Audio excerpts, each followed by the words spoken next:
Well, none of them can hide from the truth, yeah. Children have to go back to the roots, yeah.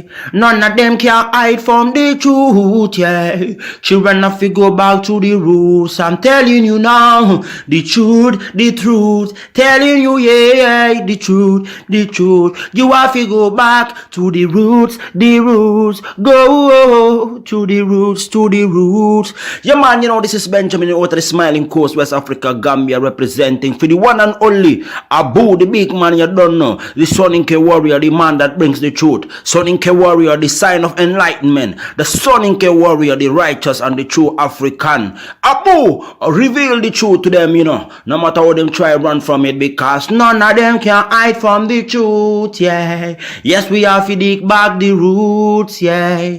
Fire!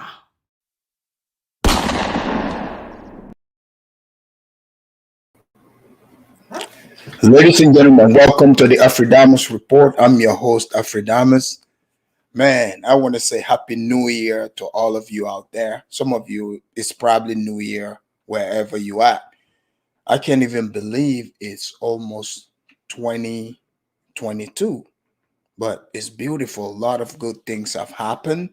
And some people probably might say not so good, but it's all based in perspective. Just, think positive, think about the good stuff, and a lot of new things you've learned, because I've learned quite a bit. Ladies and gentlemen, how can we end the year without ending it by talking about the Pan-Africanist people? That's how we started, and that's how we're going to end it and take it from where we start. Ladies and gentlemen, we're going to talk about South Africa, because you see, many Pan-Africanists, when they talk about Africa, for instance, they like to talk about South Africa. And whenever they bring up South Africa, is followed by, quote unquote, borderless Africa. And they like to tell us the stories about when Africa was together, until the white man came and drew all these lines. Africa was just big kumbaya. Everybody was loving on everyone. That's what they like to tell you. But I'm going to reveal something different to you here today. And it doesn't mean I have anything against the Pan-Africanists whatsoever. But I don't know if you guys have noticed this, but pay attention to some of the things the Pan-Africanists say. They like to align themselves to being the ones responsible for helping South Africa gain its freedom. The Black South Africans, they like to shame the Black South Africans. They like to use this xenophobic talk about, when you guys were, under apartheid, we were helping you guys. But look, this is all new to me, by the way. When I hear it, I said, wait. I said, when South Africa was under apartheid, I swear I was around. I was still around. I was a kid, but I was around. Okay? What I used to see on TV and the type of help these people are saying they are the ones that help free South Africa completely contradicts that. So I'm like, wait a minute. Okay, what is going on? You have a Nigerian Pan-Africanist shaming a South African who doesn't want their borders to be open to everybody. Rightfully so. If you take a look at Johannesburg, Cape Town, the South African economy, the opportunities, if I were a South African, I would say no to that as well. I mean, if you're going to get in, I'll make it hard for you to come in. But now, when they say Pan-Africanism, to open up the borders in Africa, look, let's just be real. Opening up the borders in Africa is not going to be fair, especially to South Africa. South Africa is going to become South Lagos in no time. Because as it is, there's a lot of Nigerians who want to head to South Africa. People, when I use Nigeria as example, I don't want people to get upset, because Nigeria have over 200 million people. Over 200 million people. So majority of West Africans would more than likely be Nigerian. And Nigeria, some people might not like this, they are the superpower. They are the superpower in West Africa. If not even Africa, let's just keep it real. Just because I would say, like there's Nigerians 419 whatsoever, but they are also the superpower in West Africa. Because hey, when you think West Africa or even Africa, you think Nigeria, right? So therefore, Nigeria would be the most appropriate example to use in this case, to represent West Africa.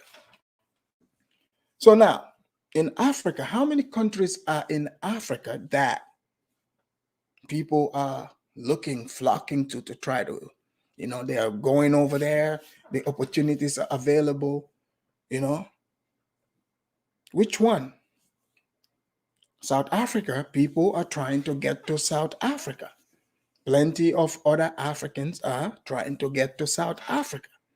But you see, South Africa has a completely different history from many other African countries. They are unique in this sense. Their struggle, they actually did fight physically and struggle to, to get the South Africa that they have. So I always find it weird when, you have the Western, like the pro-blacks that are in America, the Pan-Africanists, they have a low-key jealousy and hatred for South Africa because South Africa, is in Africa and the blacks are the majority in South Africa and they have access to Western style living, and the type of story they would like to sell because, they have to sell victimhood.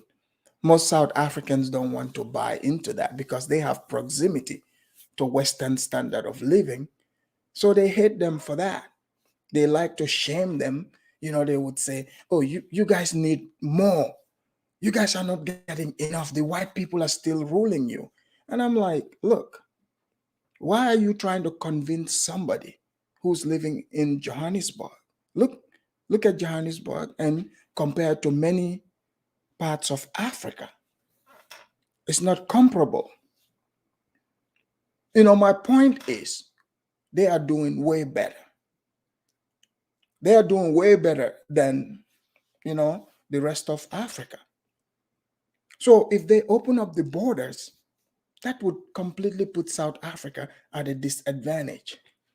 But you see, fighting real oppression and, keyboard fighting, they are two different things. Just mere ideas, when you have theories, you're trying to push on people.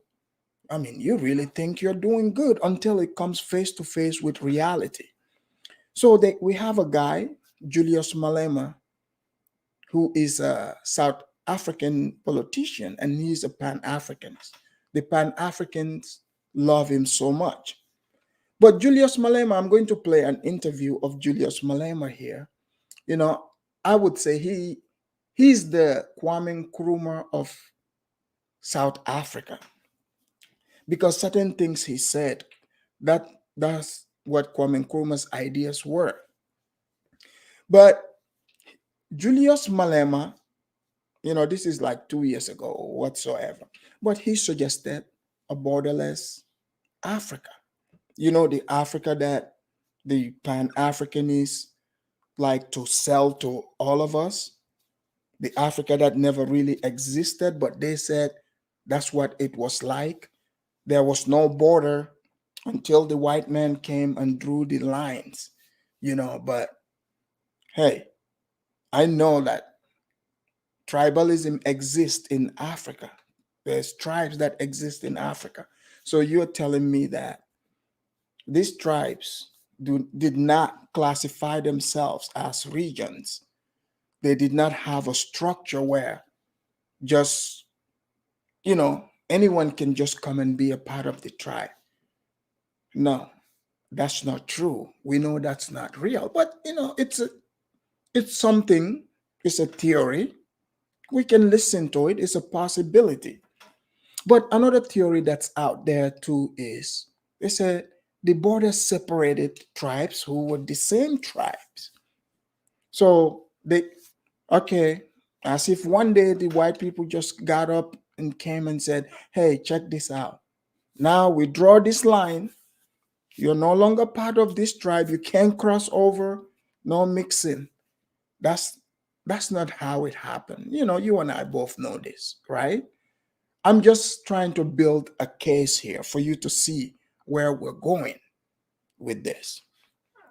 So back in the 60s, Kwame Nkrumah, who was a Pan-Africanist, his idea was to have a United States of Africa, like the United States of America. Because you see, like some Africans or Pan-Africanists, they like to say these things, the United States of Africa. And I've given several things that would be obstacles to that. But they just say, you are a hater. But I'm going to push them out for you to see again.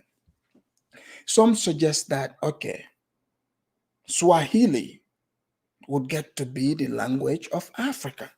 So they are going to take Swahili, they're going to come to Nigeria, 200 million plus Nigerians with several different tribes. Even in my little Gambia, they have several tribes. So you're going to tell them that now they should adopt this language, and you're going to base it off of, oh, we all African. They sell you the story as if Africans just are excited to see other Africans. Like Africans just love other Africans. Like these tribes just love one another. So therefore, the United States of Africa would be possible. But you see, when smart people come together, smart people, they speak the English language, they use their education, the Western education, they discuss these ideas. Mind you, these ideas are emanating from, what they learn from white people themselves. The same white people they tell you to not listen to, they learn this system, but they put themselves in the driver's seat. So Kwame Nkrumah, when he became the president of Ghana, he was pushing the Pan-Africanist agenda. And he was even putting himself in the position to help other African countries, while Ghana needed more help than even those people. But he wanted to sell that Pan-Africanist agenda out there. But he also had the idea that when this United States of Africa comes together, when this happens, he gets to be the leader. So Julius Malema have this same idea.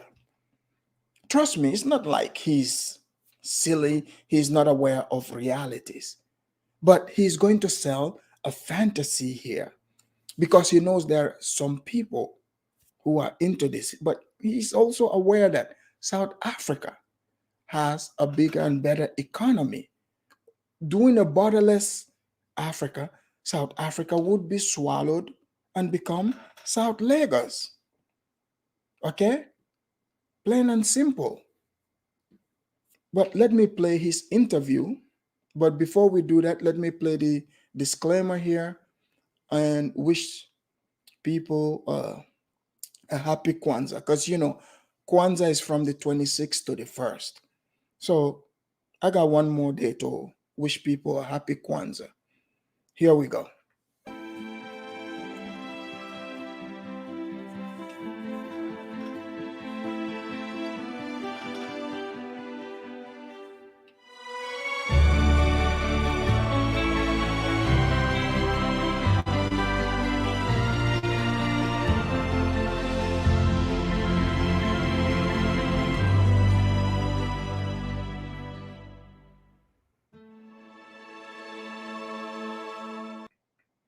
Happy Kwanzaa to you all. Happy Kwanzaa. So, people, I'm about to play Malema's interview here. I want you to listen to what he's about to say, but also listen to how he's going to put himself in the driver's seat. And then I will play a short documentary of South Africa's history, the history that, these Pan-Africanists are forgetting or they don't know, or the West Africans that think they can tell the South Africans on how to, run their economy. Because it seems like South Africans, they love South Africa more than the West Africans majority love, our various countries, because they fought for it. It made sense. And I'm going to show you that proof here. But before that, I'll show you Malema, what Malema says, and I'm going to break it down. Then we'll show you a Nigerian immigrant in South Africa. We'll talk about that as well. Here we go. People are coming to South Africa. It's not true. These things, the illicit cash flows, you'll recall not so long ago, Mbeki was part of a study that Yes, was in Africa, yes. In Africa. But nothing gets done. No. Nothing. He spoke about it. Yes, made a Recall not so long ago. That's why these people are coming to South Africa. It's not true. These things, the illicit cash flows, you'll recall not so long ago, Mbeki was part of a study that Yes, was in Africa, yes. In Africa. But nothing gets done. No. Nothing. He spoke about it. Yes, made a research. There's a big problem, and the global markets and the global monopoly capital benefit out of it. The biggest problem is the disunity of Africa. They use words like unity, disunity. Okay. They also, the markets that they are talking about, people, think about this for a minute. Who is stopping these African nations? Because, hey, because they said the lines are artificial, they should be invincible, right? So we're talking about a market system saying we want Africans to access each other's market. Who's stopping Africans from doing this? You don't need to just come and say, oh, let's unite for this to happen. If you have a product or service that I need, you best believe the market would dictate that. If you're selling it across the border, I'm buying. That's just how life works. But you cannot, create competition just on lip service where goods and services are required. So this is why they play with these words. So the other people who know, okay, their countries are broke, the opportunities are not there, then they are going to say, what South African is saying, they want no border. They're going to push the idea. They're going to push the idea. But South Africans are already seeing what those other countries look like. South Africans don't have desire to go to West Africa or other places. And I will play a short documentary here to show you what South Africans went through. And they still stayed in South Africa.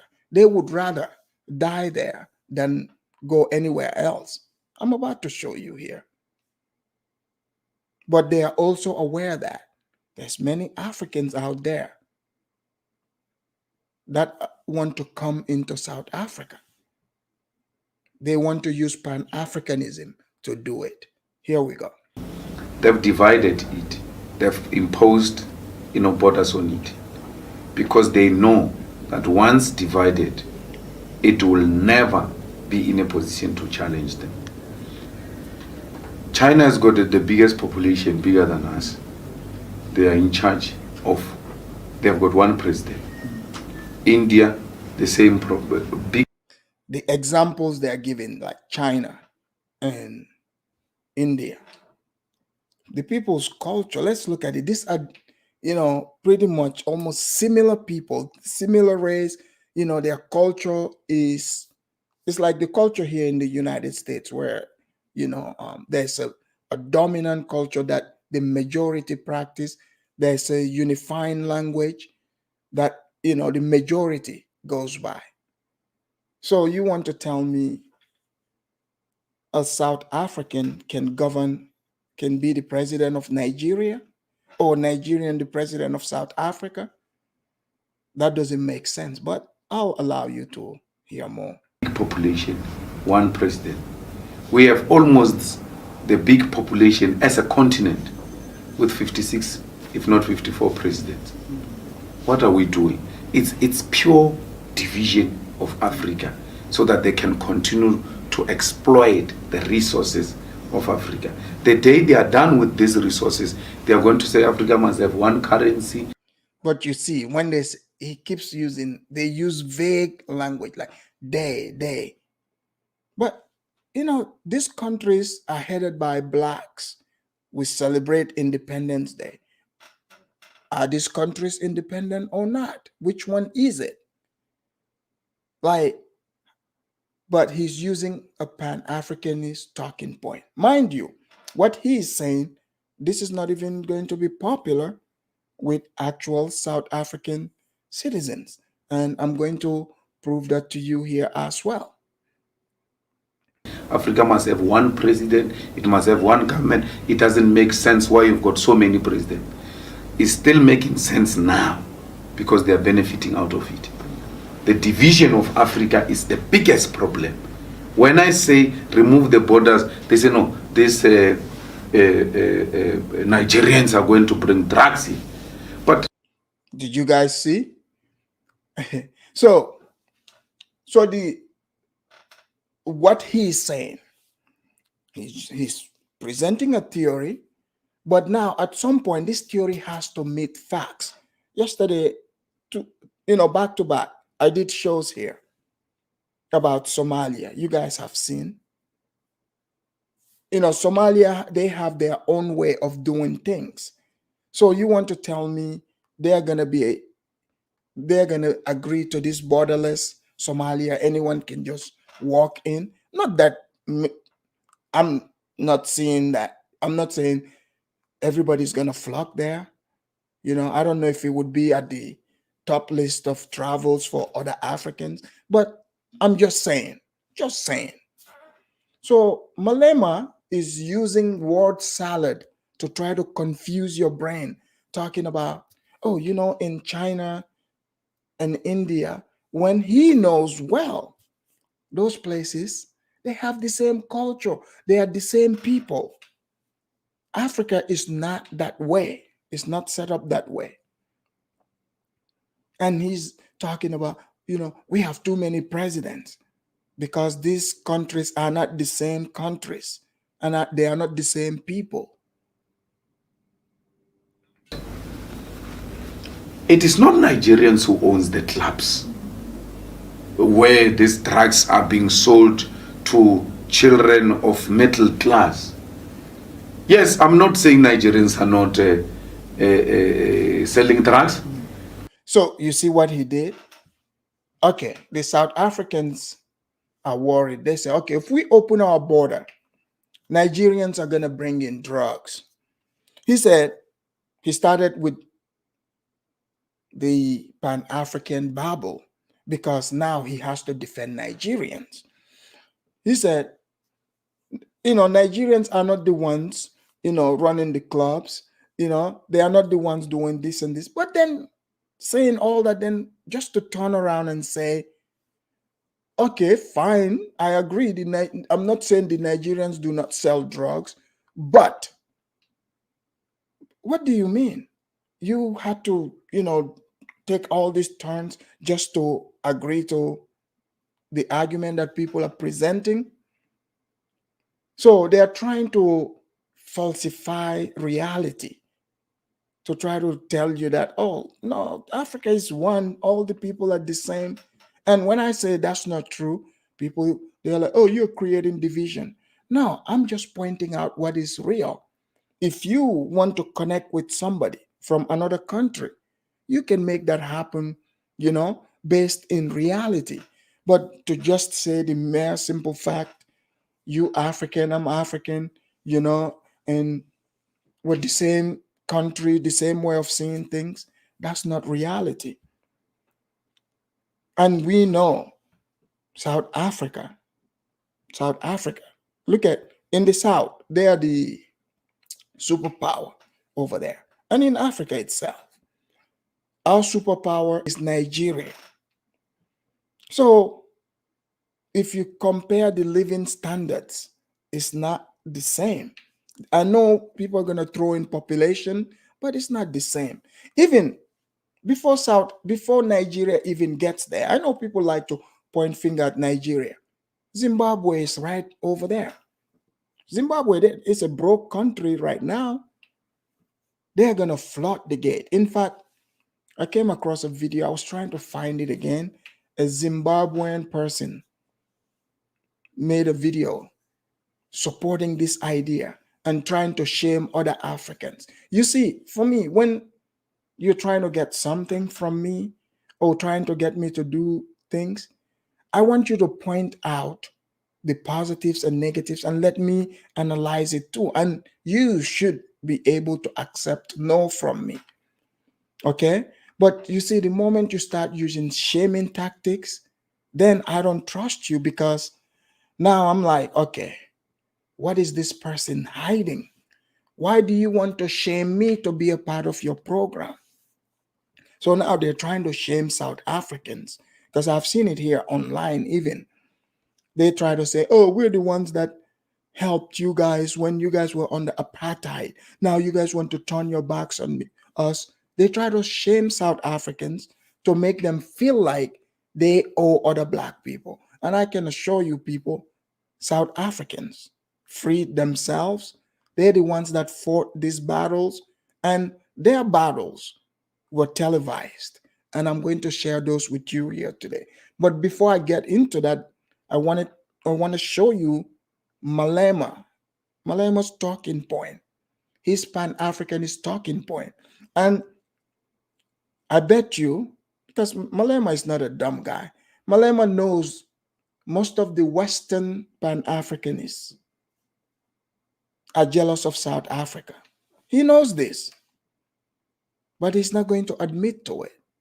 And this unity, this borderless Africa he's talking about, watch and listen and see who he wants to be at the top. Kwame Nkrumah would ring a bell. He was the one pushing for the United States of Africa, and he would have wanted to be the man who would be the president of this United States of Africa, giving commands from Accra. Neither am I saying they do, but they are white people who are selling drugs, who have a free passage into the country with drugs. You don't care about them. We must care about blacks because we suffer from self-hate. We need this continent. My vision is not to be a president of South Africa.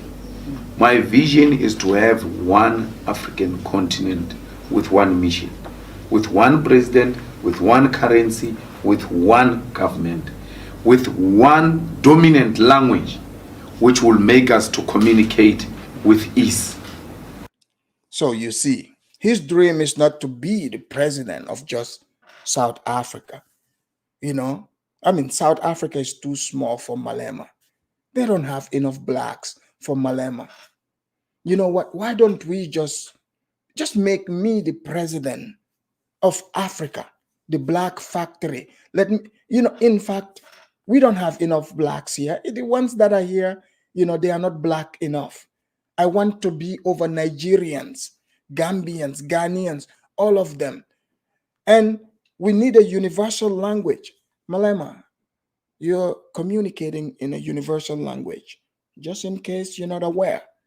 So we are speaking in a universal language that all of us are understanding each other. But no, you know what? Malema, how are you going to be the president if you don't even know which language we are going to be talking in? since English isn't universal enough.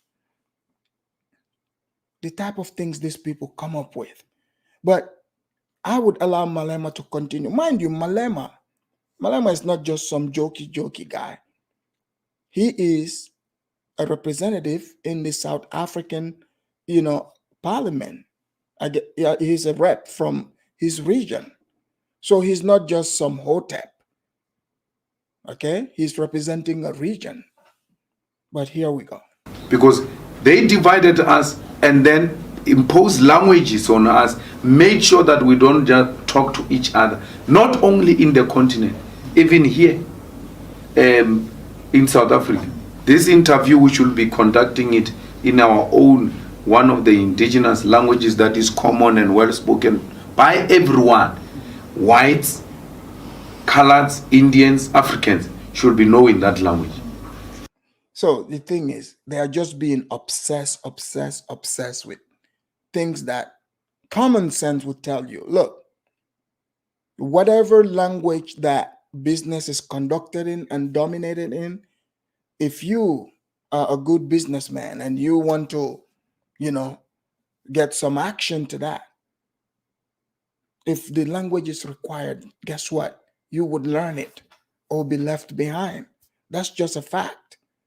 But they don't want you to see real logic.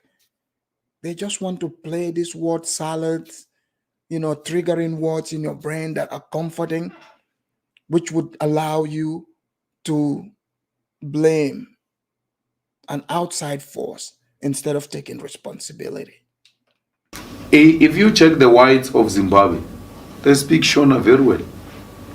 Why? Because it's being taught in schools. Why can't we have one common language in Africa and share ideas through that language? Because if we cannot speak the same language, we'll never understand each other. And that division will perpetuate from one generation to the other. I want to go to Nigeria. I want to go to Ghana. I want to go. You guys do realize. So Pan-Africans, they talk about things that they already have access to, they can do. This man can go to Nigeria, to Ghana, to wherever in these African countries. And he can communicate with them. They would understand each other just fine. I'm over here from Gambia, but I bet you I'm communicating with South Africans and other people with no problem. But I'm just showing you the fantasy, okay? The fantasy that Pan-Africans try to sell you. Mind you, this doesn't match how the majority South Africans think. And I'll show you, like I said, a short clip documentary so that you get an idea why. To Egypt, the same way I came to Kimberley, without anyone asking me where you're going, where are your papers. As long as I produce one common passport of Africa, it's a passage. Let me go. And anyone, free movements of persons and goods, anyone who brings the Chinese goods here and claim they are Malawian goods, there should be heavy fines, including imprisonment for such people. It must be purely Malawian goods which are produced in Malawi. But what is stopping them from allowing Malawian goods? That should be the question. Who is stopping this? But they just leave it blank because guess what? The followers have already programmed who the fall group have to be. I don't have to tell you guys. You guys already, it's already ringing. You guys already know who to blame. That's what he's doing here. Malawi, which are going to a free movement in the whole of African continent. In that way, we're going to grow each other. There's no Malawian who's going to come here. There's no Zimbabwean who's going to come here. They will stay in their countries because there are opportunities there for their countries who are trading with each other without. So He's just giving us Pan-Africanist Bible, right? Okay, now I'll show you reality, that contradicts this before I get to the documentary of South Africa's history, very recent history. And I can assure you, saw that somebody wrote in the chat saying, well, other Africans help South Africa. Well, maybe they did. But the people that really freed themselves, this documentary is going to show us who they are. But here's a short news clip about a Nigerian immigrant in South Africa who decided no matter what obstacle he faces, he was going to stay there. So this is a few years back, just to give you a clue of the movements around Africa. Of xenophobic attacks in South Africa and the repatriation of hundreds of Nigerians back to their home country, courtesy of the Nigerian government, we ask people why they still risk it all to cover living here in South Africa. So those are the Nigerians returning back. See, one thing about Nigerians, you gotta give it to them. They don't seem to hold any grudges, everyone talks about them or do stuff to them. They're like, hey, one down, we'll try again. Because even Nigeria, look at it, they have, I saw this little beef between Nigeria and Ghana.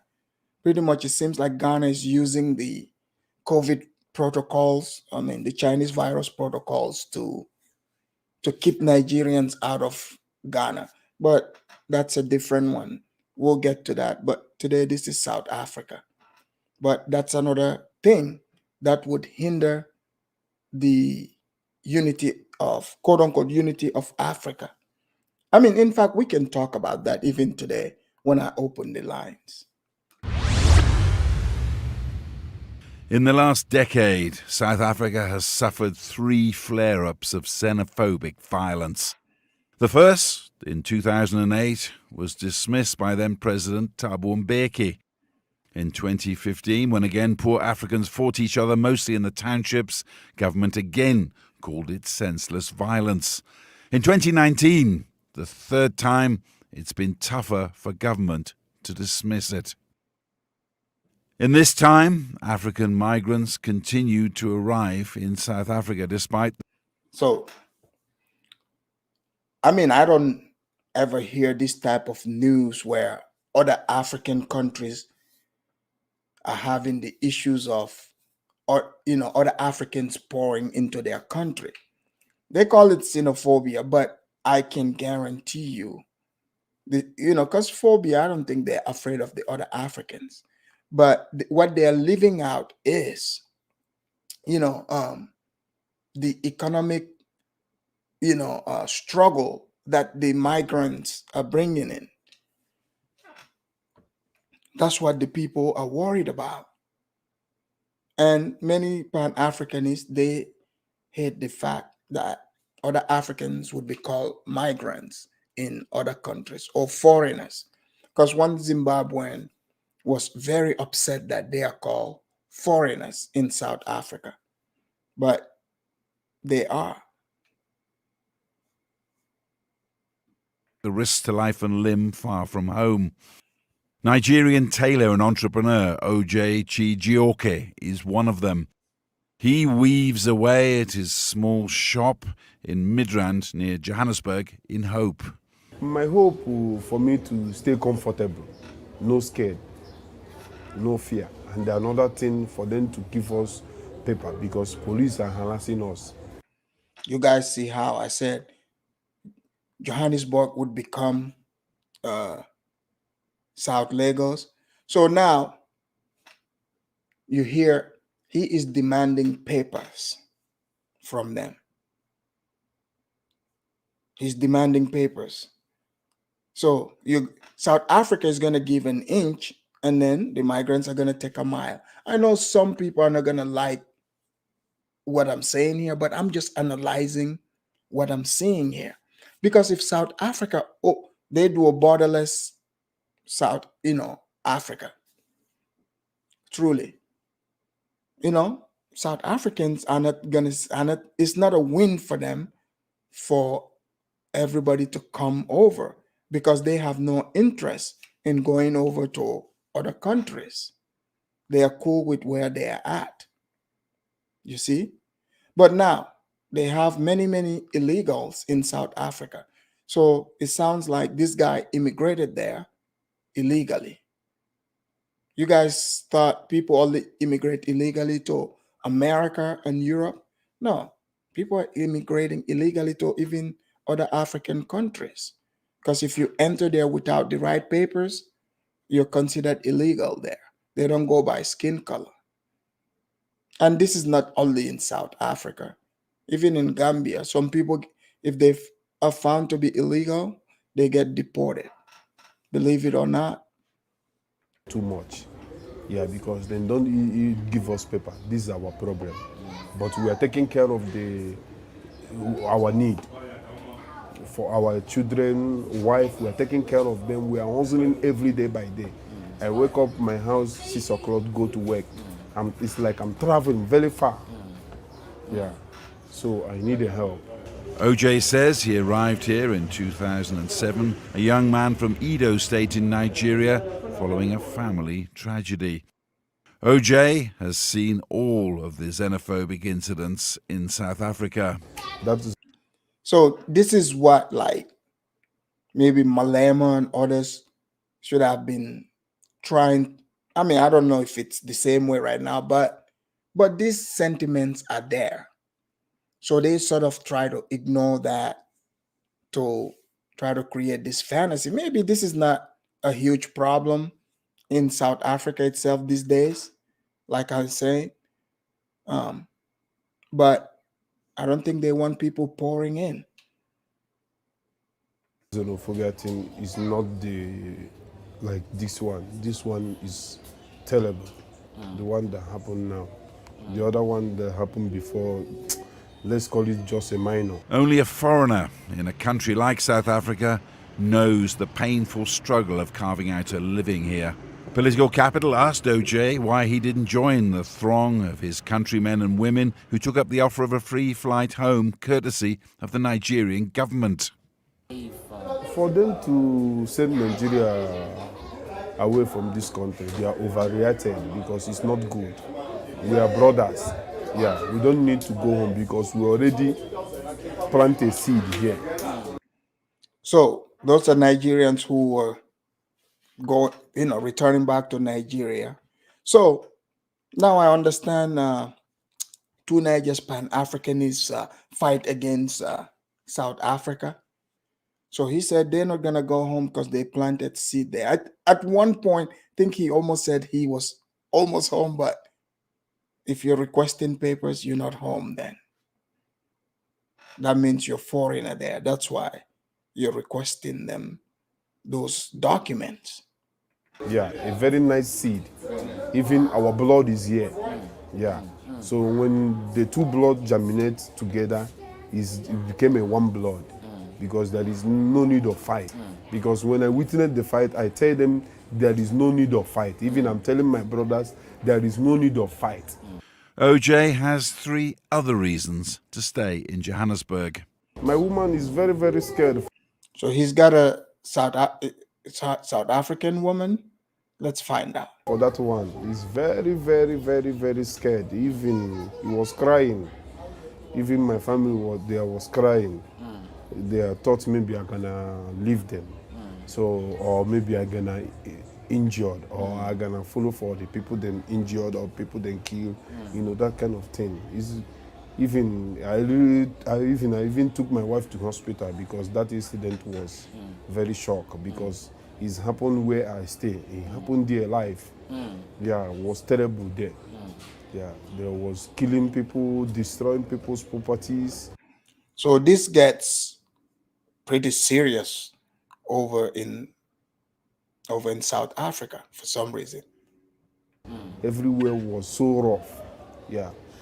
Beyond OJ's home, emotions have been high across the continent following this spike of xenophobic attacks. Some people are even calling for harsher actions against South Africa, but OJ doesn't agree. No, I don't think that South Africans should be sanctioned. They don't need of that. Yeah, they need help. Yeah, they need help. They actually need help. Yeah, because if there is a help there, all these things won't be happening. For now, OJ and his family are staying put. He maintains that South Africans could learn a lot from how Nigerians treat their foreigners. For foreigner, we Nigeria, we pampered foreigner like an egg. Yeah, we don't harm foreigner. Yeah. You guys got that from here. So, you know, he's suggesting that Nigerians are teaching South African they could learn how to treat foreigners like egg, you know, like fragile, taking care of them. So eventually, maybe I would hope South Africans would call into this show today and tell me, you know, what they think about the borderless Africa, because they're the ones that's going to suffer. But before I get into all that, right, people, I'm going to give you a brief history background of South Africa.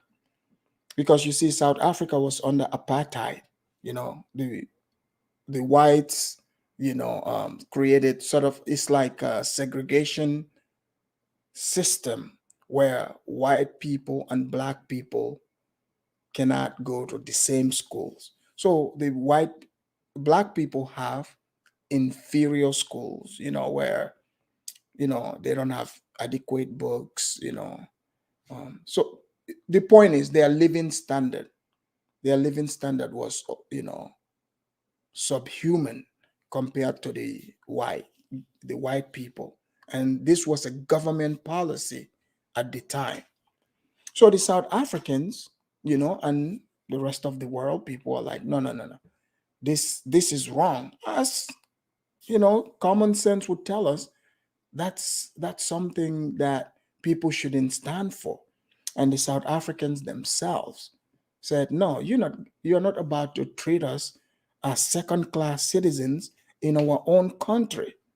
At that time, people were not, if you're not European, you're not flocking to South Africa because it wasn't free.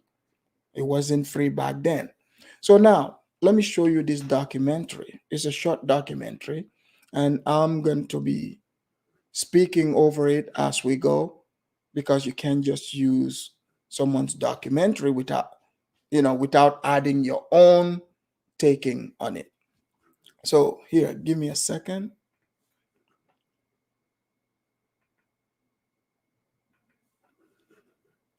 So what I'm about to show you here, because I'm sure some of you have heard some Pan-Africanists saying they were the ones that helped free South Africa.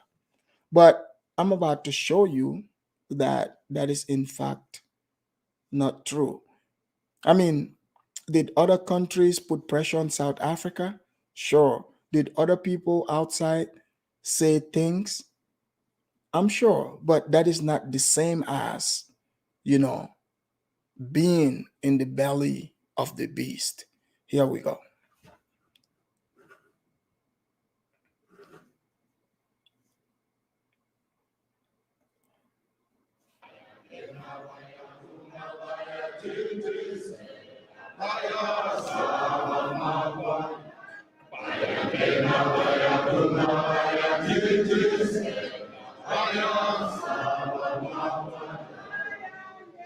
We have to form trade unions, Bafowethu.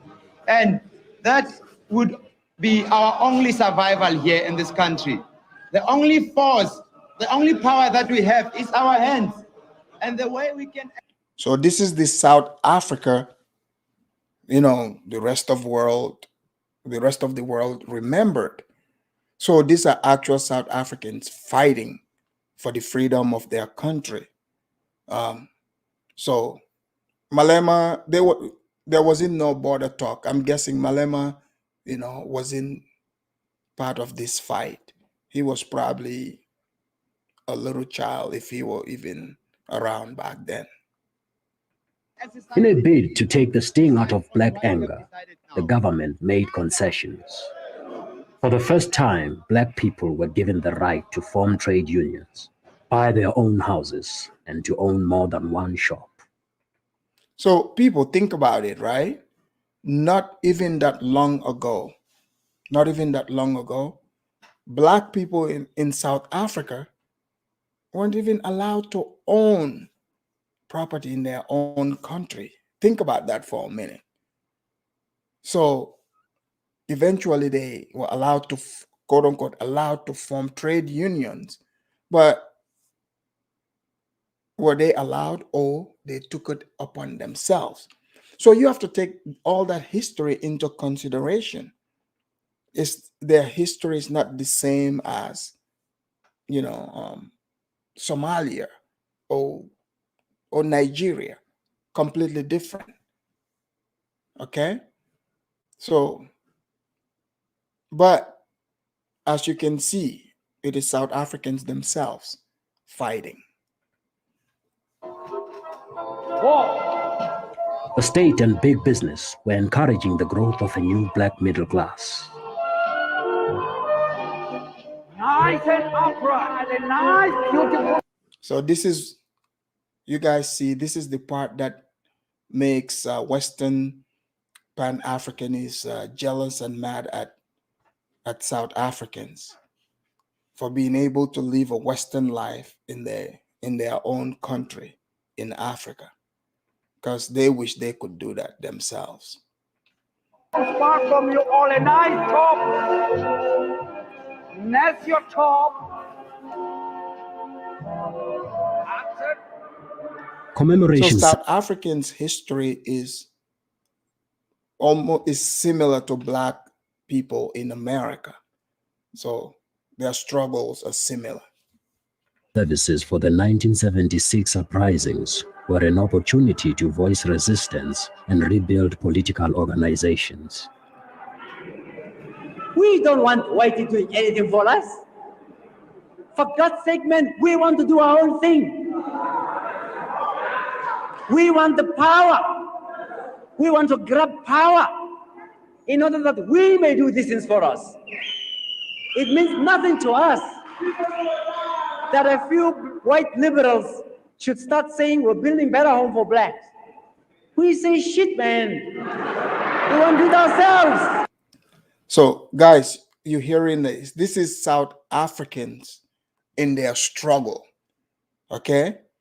When, the white boys had, black South Africans, under their boots, just, trying to ram them down. This is their fight. Okay? This doesn't look anything like what some of these Pan-Africanists try to sell here online, saying that they help free South Africans. I'm pretty sure they were nowhere to be found, but let's continue. Churches were one of the only places where expressions of defiance were voiced. Outside, the police would wait to retaliate.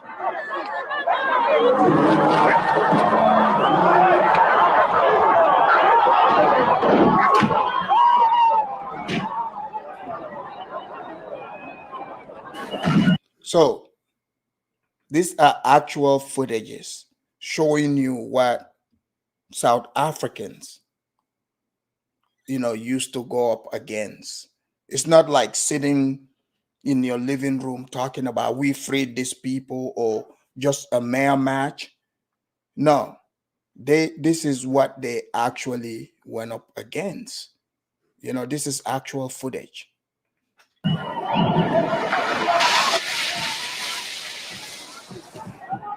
Will there ever be one man, one vote in South Africa? No. Isn't that why you are almost certain to be faced with a bloody war? No, but there's not one man, one vote anywhere in Africa. So this is what the apartheid regime, the people who were in charge, this was what their idea was. The black South Africans weren't allowed to vote. So this is Winnie Mandela, Nelson Mandela's wife, when she was younger. Here we go. Will there be one man, one vote? Certainly. That is inevitable. There will be a one man, one vote in this country, and there will be a majority government in this country. But that majority government will accommodate everybody. So, what she said here did come true. They're the ones that fought for it. So, I think doing a borderless Africa will not make sense to them, and it shouldn't make sense to them. Led by Mandela. In 1983, the President P.W. Botha invited both colored and Indian people to join his white parliament. The African majority was still excluded. So Indians and like the colored, they had the power. They had representatives in the government, in parliament, when black people were not allowed to back then. But they didn't sit back and just wait for the Pan-Africanists. I'm showing you this history for a reason, because it seems like most of these Pan-Africanists, either they don't know South Africa's history or they forgot, because they are telling these people in South Africa, trying to shame them that, you know, they were the ones that helped them out. So therefore, South Africans owe them.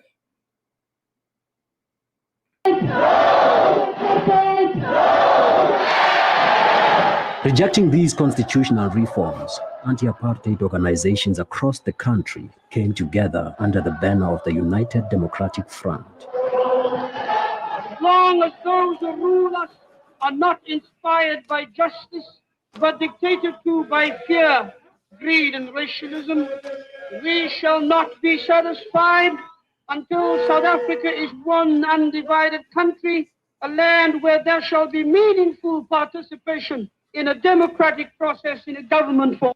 So you see, I guarantee you, the Pan-Africanists would point out that this guy, his skin is light, or they are not black enough. And rightfully so, they don't look black, but their ideas and their interests aligns with freeing, freeing South Africa. So this is why it's important for us to listen to, especially when the South Africans call and letting us know about the dynamics of their countries. Many from West Africa, I don't think they can, fathom, what this country, where these people are from, what it was like, not even that long ago. All its people. 1985 saw the formation of a new trade union federation, COSATU, which would take action alongside the United Democratic Front. The struggle of workers on the shop floor cannot be separated from the wider political struggle for liberation in this country.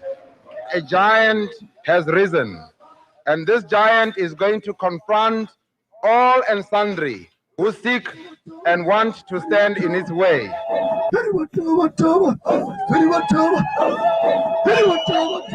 The era of the comrades and the toy. I already see Baruti saying, African Americans exert pressure on the government. Let's find out if that's true. Look, what we are seeing in this documentary, I can assure you, they themselves were the ones that put pressure on that government by the things they are doing. Just watch. You might be right, but I highly doubt it had any effect. Had begun. Toy happens everywhere. It happens anywhere. It's to keep the morale very high. It sort of says, through this power, we can do it. We sing a song as a determined nation.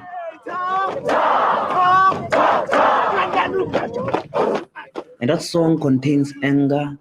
It contains also determination to win what we want at the end of the day. So these guys did their own Pan-Africanist struggle. My point is their struggle is completely different than what these Pan-Africanists are trying to sell. Even Malema, he seems disconnected from this.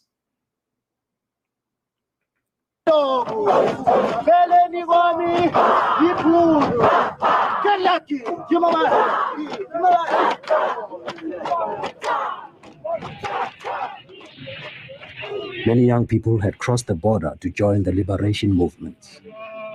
Others back home secretly listened to the radio broadcasts from the ANC in exile. Oliver Tambo then, we used to hear about him.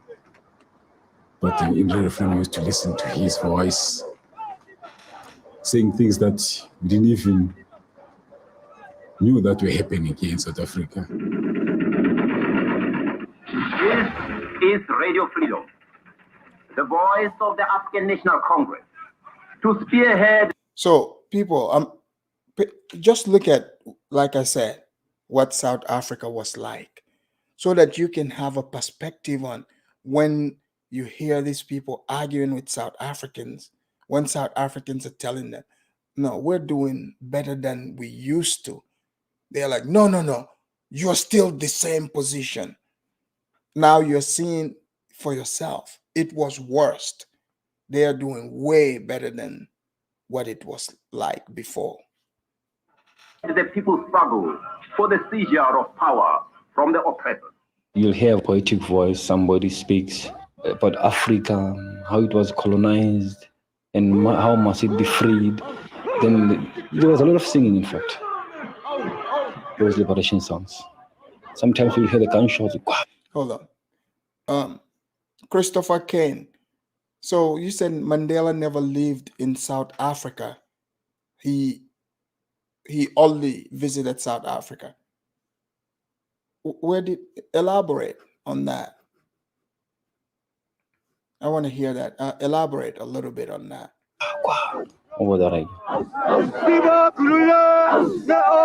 By then, there was this confidence which was put on the comrades that they are tomorrow leaders. They are tomorrow rulers of the country. So the street committees were formed. Okay, that's what I thought. Yeah. He didn't live in Ethiopia. He visited. And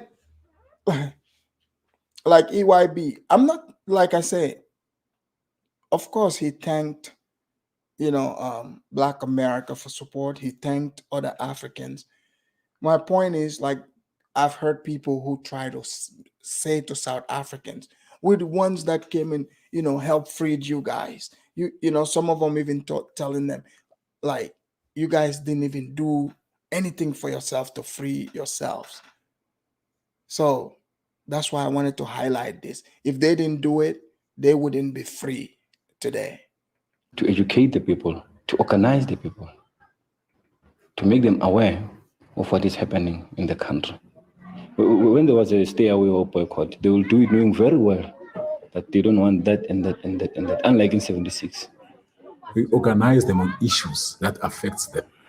I think maybe the rent boycott was one of the things that made people of Soweto realize what the struggle is all about. We were called the street because see, people that say all that, they are not the people that are the ones facing the rent issues. They are not the ones going, face to face with these tanks, that are roaming the streets or taken to jail. None of that. It was the South Africans themselves. We have been told that we mustn't pay the rent. This rent is too high for us. Look, I've got 5 children, and these houses were not even plastered. We've plastered them for ourselves. It was great because in those street committees, there were youth, middle-aged people, and old people. Everybody participated. We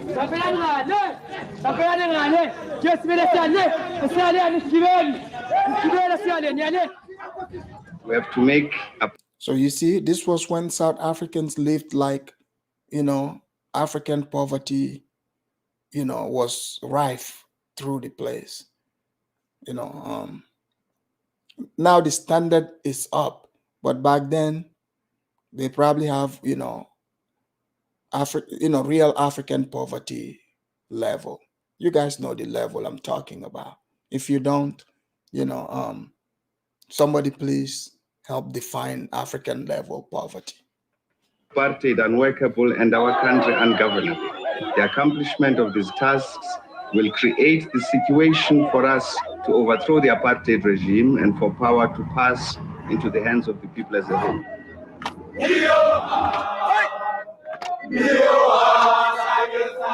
And my struggle to us meant that we need to challenge these security forces openly, head on, face them, even if how armed are they. We needed to go down there and make our point yet. And that was a point of no return.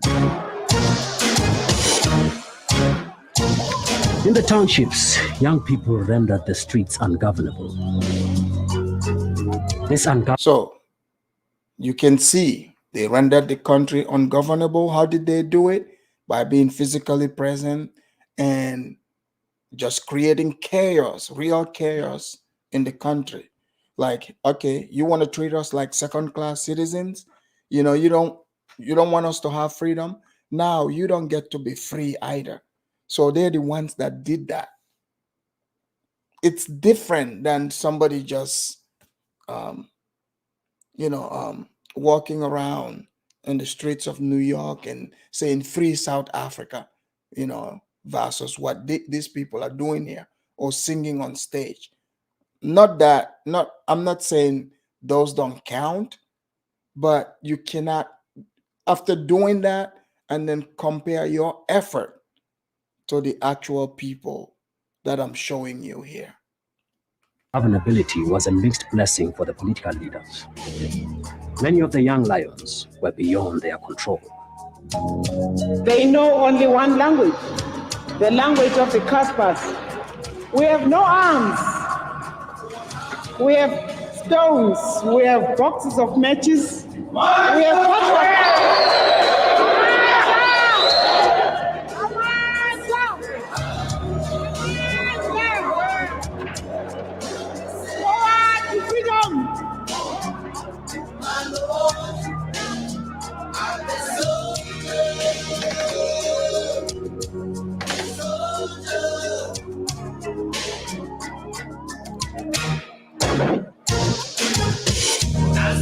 So, guys, this is what South Africa, this is what they had to go against. This is what they had to go against. So, the Pan-Africanists don't like the fact that many South Africans reject Pan-Africanism, because if they support it, that would, give it more credibility. But if you look at it, they went through this on their own, and they're like, hey, cool, you want to talk about all that black stuff? We're still black, everything is good, but we want to, maintain our own country. And there's nothing wrong with that. So Malema is just, pushing a pipe dream.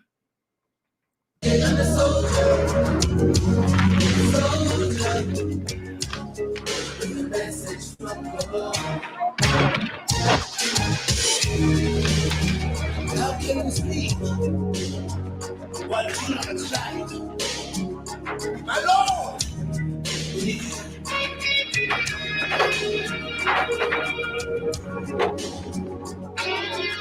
We could do a petrol pump by mixing petrol, paraffin, thinners, and spirit. So you can see when violence was necessary, they stepped up to it. This is what the footages used to look like from South Africa. It wasn't always just this attractive place that, everyone wants to run to.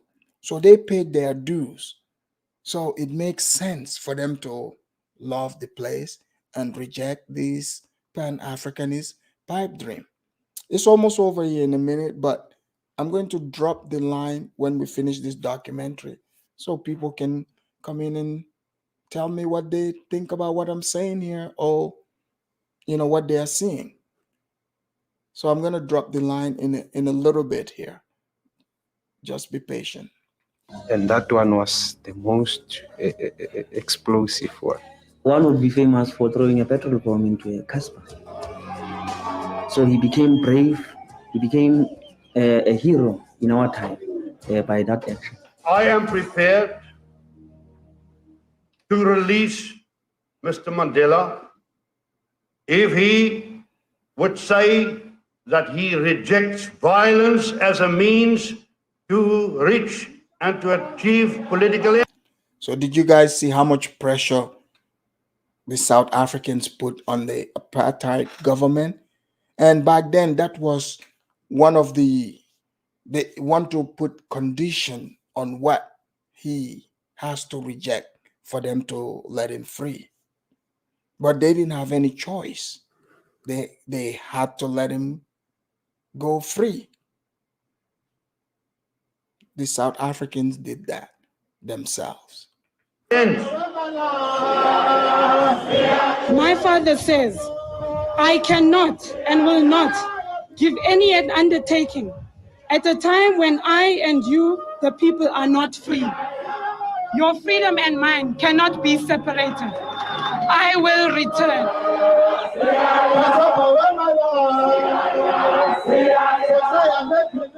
There was this song which we used to sing, which says Siyaya Epido, meaning that we are going to Pretoria. We were going to occupy the Union Building.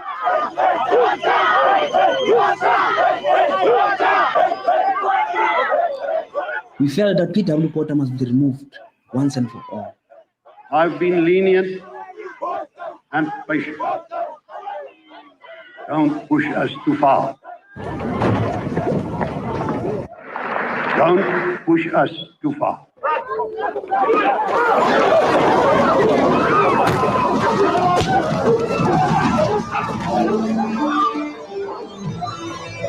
Good evening. A general state of emergency has been declared throughout the country. The state of emergency took effect at 1 minute past midnight this morning. This afternoon, the state president told a joint sitting of the three houses of parliament that he'd taken this step because he believed the ordinary laws of the land were inadequate to maintain public... When night falls, you don't even know. And even the neck lacing. Became a feature of the weekends.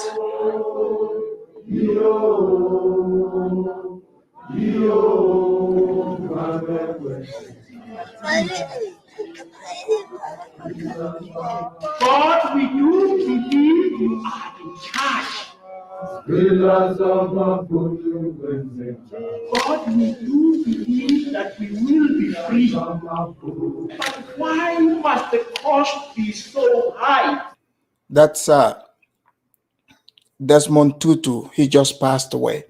So he's giving trying to get the people, giving them some Christian preaching here about a massacre that took place. This is what they had to go through to be free. The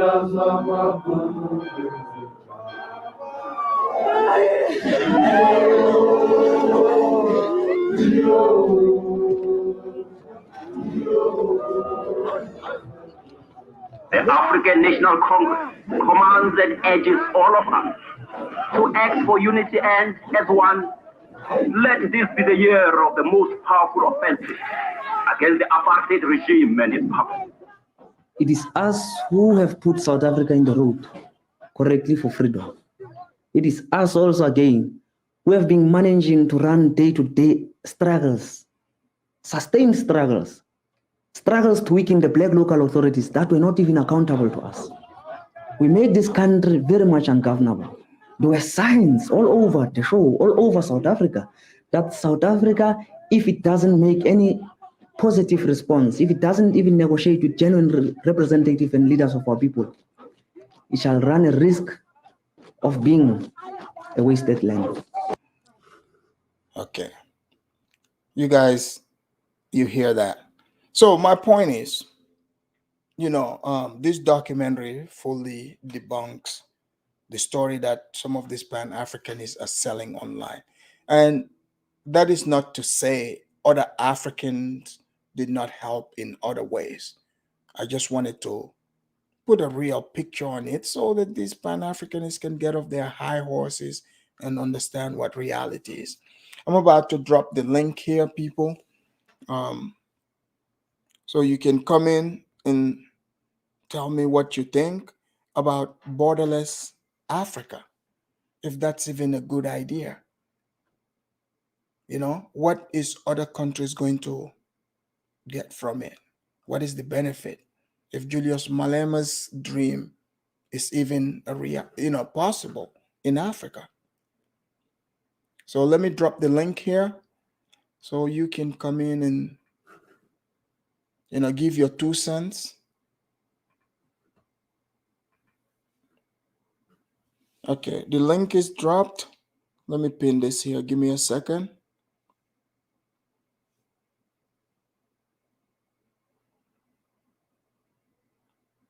All right.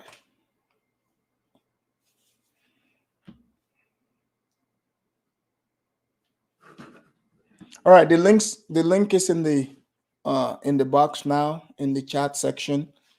People, hit the link. Come here. Let me know. If borderless Africa, as Malema and other Pan-Africanists are suggesting, if it is a good idea, bad, or is gonna be, disadvantageous to South Africa. We have a caller back here, Hawir. I'm gonna bring in Hawir. Hawir, thank you for calling in. Hey, how you doing, man? What's up? How you doing?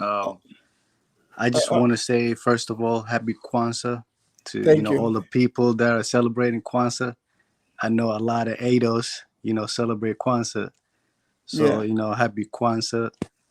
And I just want to say, borderless Africa. Yeah. It What do sounds you a think great about idea. It's not going to work. Why not? Well, I mean, like, we have to face reality. Africa is the most diverse continent on earth. And the African people are the most diverse humans. Like, outside Africa, I think 2%.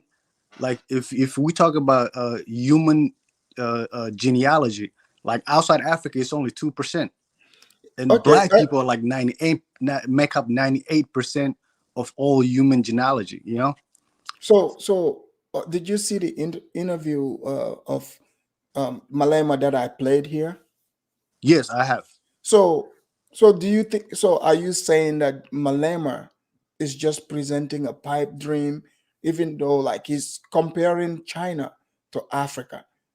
We know China is not as diverse as Africa is, but Right. why do you think he's ignoring that fact? I'm not sure. I mean, he's a smart guy. He's a politician, so he should know these things. I mean, maybe he's just selling to something to certain people. I'm not sure, but he should know that that's not going to work. First of all, like, if we look at Africa geographically, Africa is divided in the religious lines, right? Like 50% Africans. I mean, roughly 50% Africans are Christians, and almost 50% Africans are Muslims. So, like, those Muslim conservative countries, they're not going to want other countries, Christian African countries, coming to their country, and vice versa. The Christian conservative countries. Introducing one language.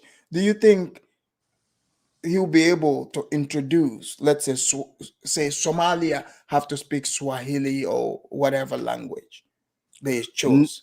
No, that's not going to work. Somalis they have their own language. And the same thing goes for Nigerians. Like, you're not going to tell Igbo men or Yoruba men to, speak Swahili. He's like, no, I already have my language. I have my own language. You know what I mean? And then, a lot of Somali people already do speak Swahili. I mean, I like the idea of Swahili being like the universal language of Africa. But Because a it lot of doesn't. People in West Africa do not speak Swahili. yes, I know that a Like lot of people. yeah, we know nothing about Swahili. Yes, absolutely. But what, like, in order for Africans to compete superpowers of the world, like the U.S., China, Russia, we're not gonna do it like the way we're doing things right now individually. So I think, I don't know if you heard about there's a super East African country like Kenya, Burundi, Rwanda, Tanzania, Uganda, South Sudan. They're working on becoming a one country.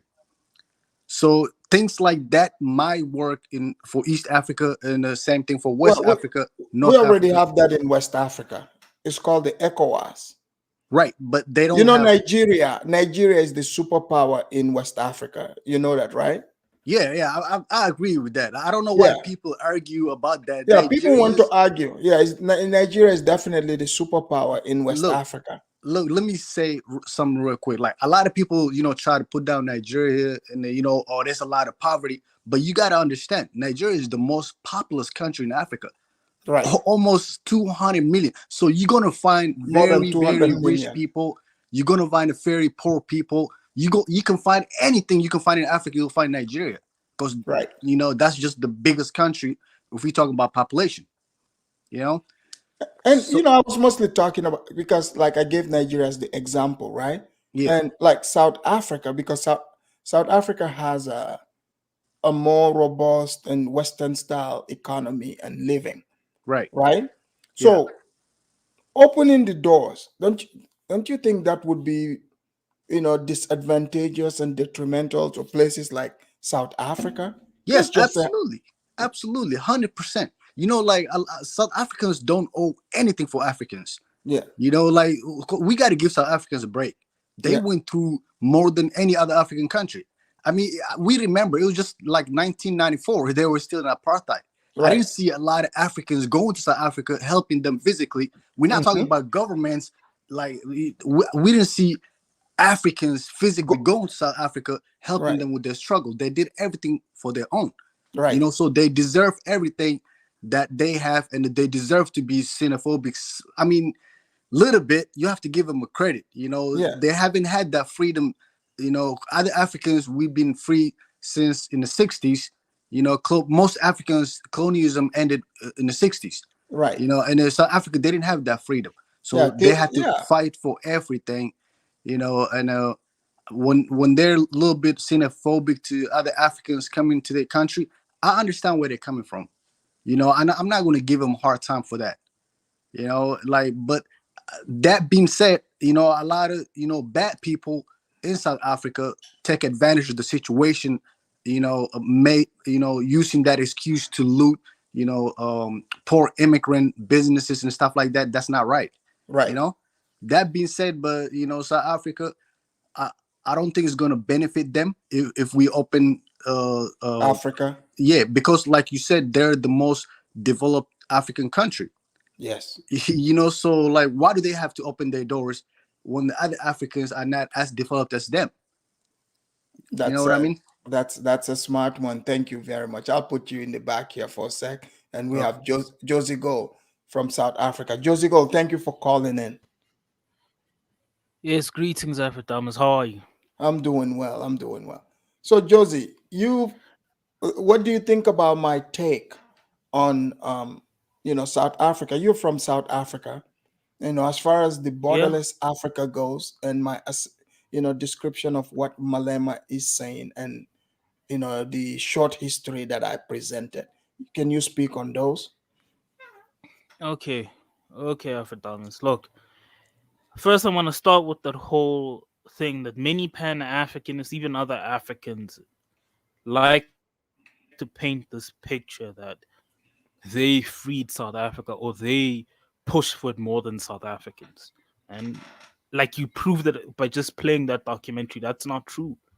Black South Africans are the ones that freed themselves. Our parents are the ones that did all of that. We see their scars on them every day. They made the country so ungovernable where the white man was even like, look, please stop. That's what ended up apartheid. Like, they just couldn't take it anymore.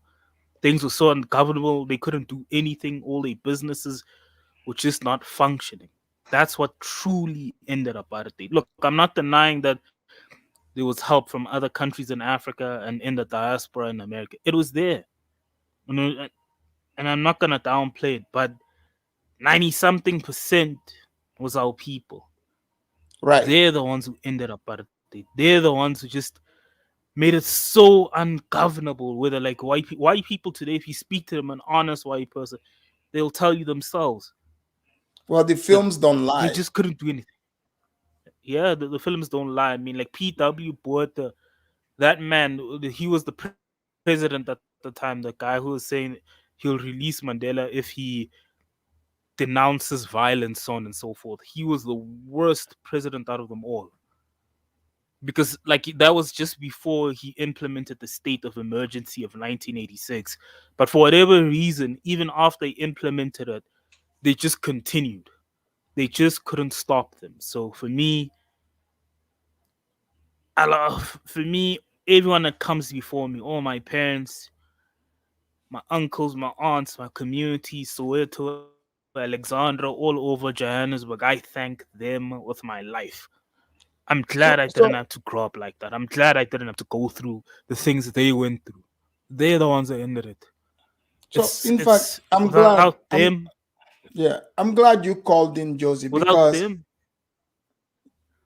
go ahead. Sorry. Yeah, I'm listening. No, I was saying, you go ahead. I'm glad you called in because this conversation, I witnessed you having this one time with people, who are denying that, South Africans, Black South Africans are still in this same condition that I showed, or just slightly above that. And also, Malema's suggestion of a borderless Africa. Do you think my description of, if that comes to fruition, do you agree that Johannesburg is going to turn into South Lagos? Yeah, it'll be terrible. Like opening borders. Look, whether we like it or not, right? Even though, let's say, Nigeria has a larger economy, but per capita, South Africa is by far the wealthiest economy on the continent. There's more money circulating within the South African economy. It's an attractive economy. Infrastructure is there. You can live a comfortable life more than anywhere else on the continent. Even though, fine, you might argue that there's a crime problem, but depending on how much money you have, you can avoid that. You can live in a safer area. So if too many people come into here, which is already causing a problem, like this will never work. It'll cause a lot of instability. We've seen it. We've seen it already with some xenophobic attacks. And another thing that I think the government has made itself is pitting locals against foreign nationals. That's never a good thing. So for me, opening borders, many people will flood South Africa in large numbers. And I don't think the economy will be able to take that. Yeah. So it's a no for you when it comes to Malema. Malema, look, I agree. It's one big no. Because for me, look, even if you look at Malema's party this year, they only increased by 1%. Because if you look at the country right now, right, the ANC has been underperforming. The ANC underperforming. If people really wanted the EFF, this would have been the EFF's chance, local government election. They didn't increase, but they only grew by like 1%, a percentage point. So I think they're beginning to stagnate. Most people don't support the EFF. So there's a gap in South African politics. So I it don't would be see fair the to EFF winning. say Most people it would be fair to say most South Africans would flat out say no to borderless Africa.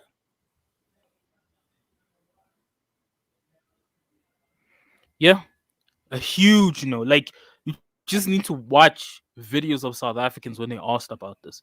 It's a huge no. I mean, and the no's that they have are very strong. So no, it'll never happen here. It'll never be a borderless Africa.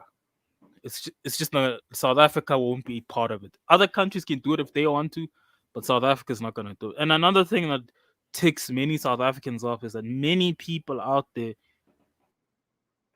especially coming to South Africa, preach Pan-Africanism. But when we look at their countries, they're not very Pan-African. They only want to be Pan-Africanists in South Africa. That's problematic. So, And how do you Malema, feel about most Pan-Africanism, people? no. Most people who, you're right, they are pushed for Pan-Africanism and borderless Africa. It's mostly centered around South Africa. Like South Africa gets pointed at as being xenophobic.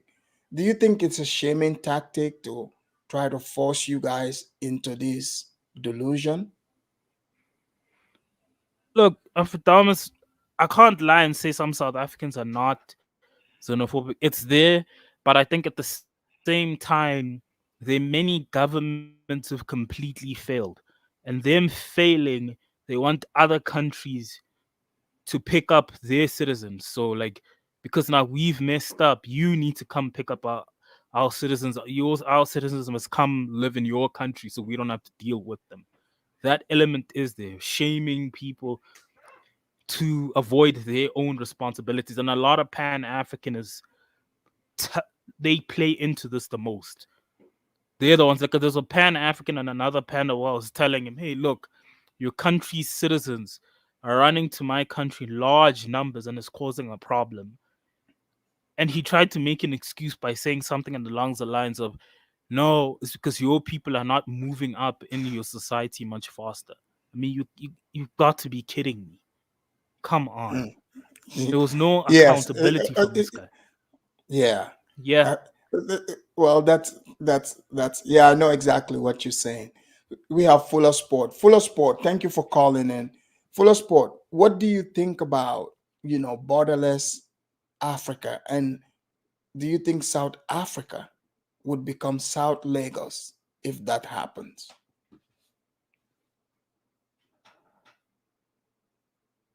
Fuller Sport, can you hear me? Fuller Sport, are you there? I don't think he heard me. All right, let's bring Mr.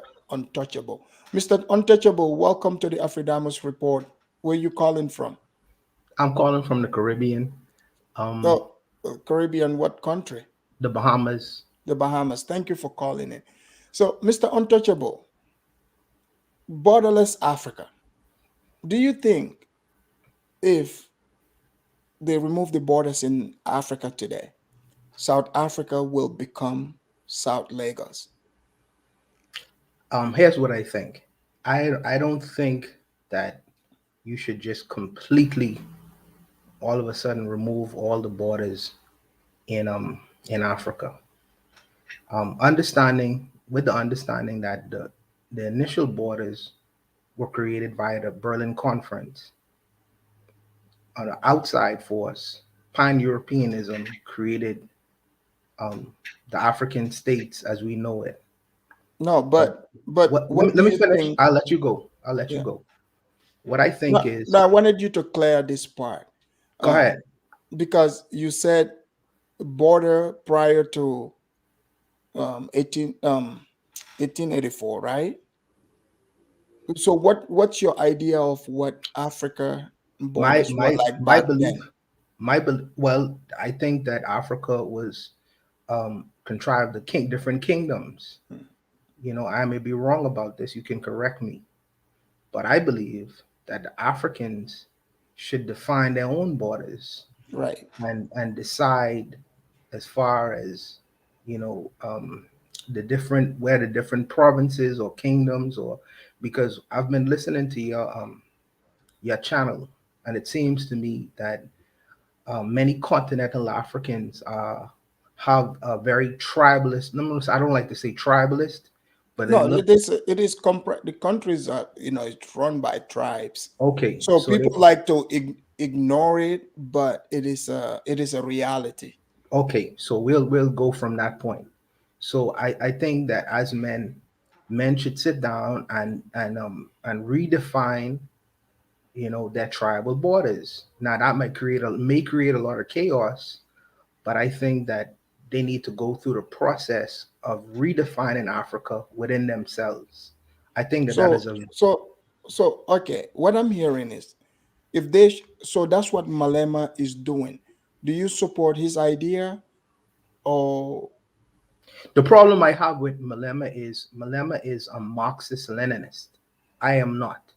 I have Gaviite kind of views. Um, I I do have Pan African views, oh, but so you're Pan African? absolutely. But me and Okay. him we disagree on the point of our political economics. How who gets what. We disagree on that front. But as far as I'm concerned, I believe that Africans should define their own borders for themselves.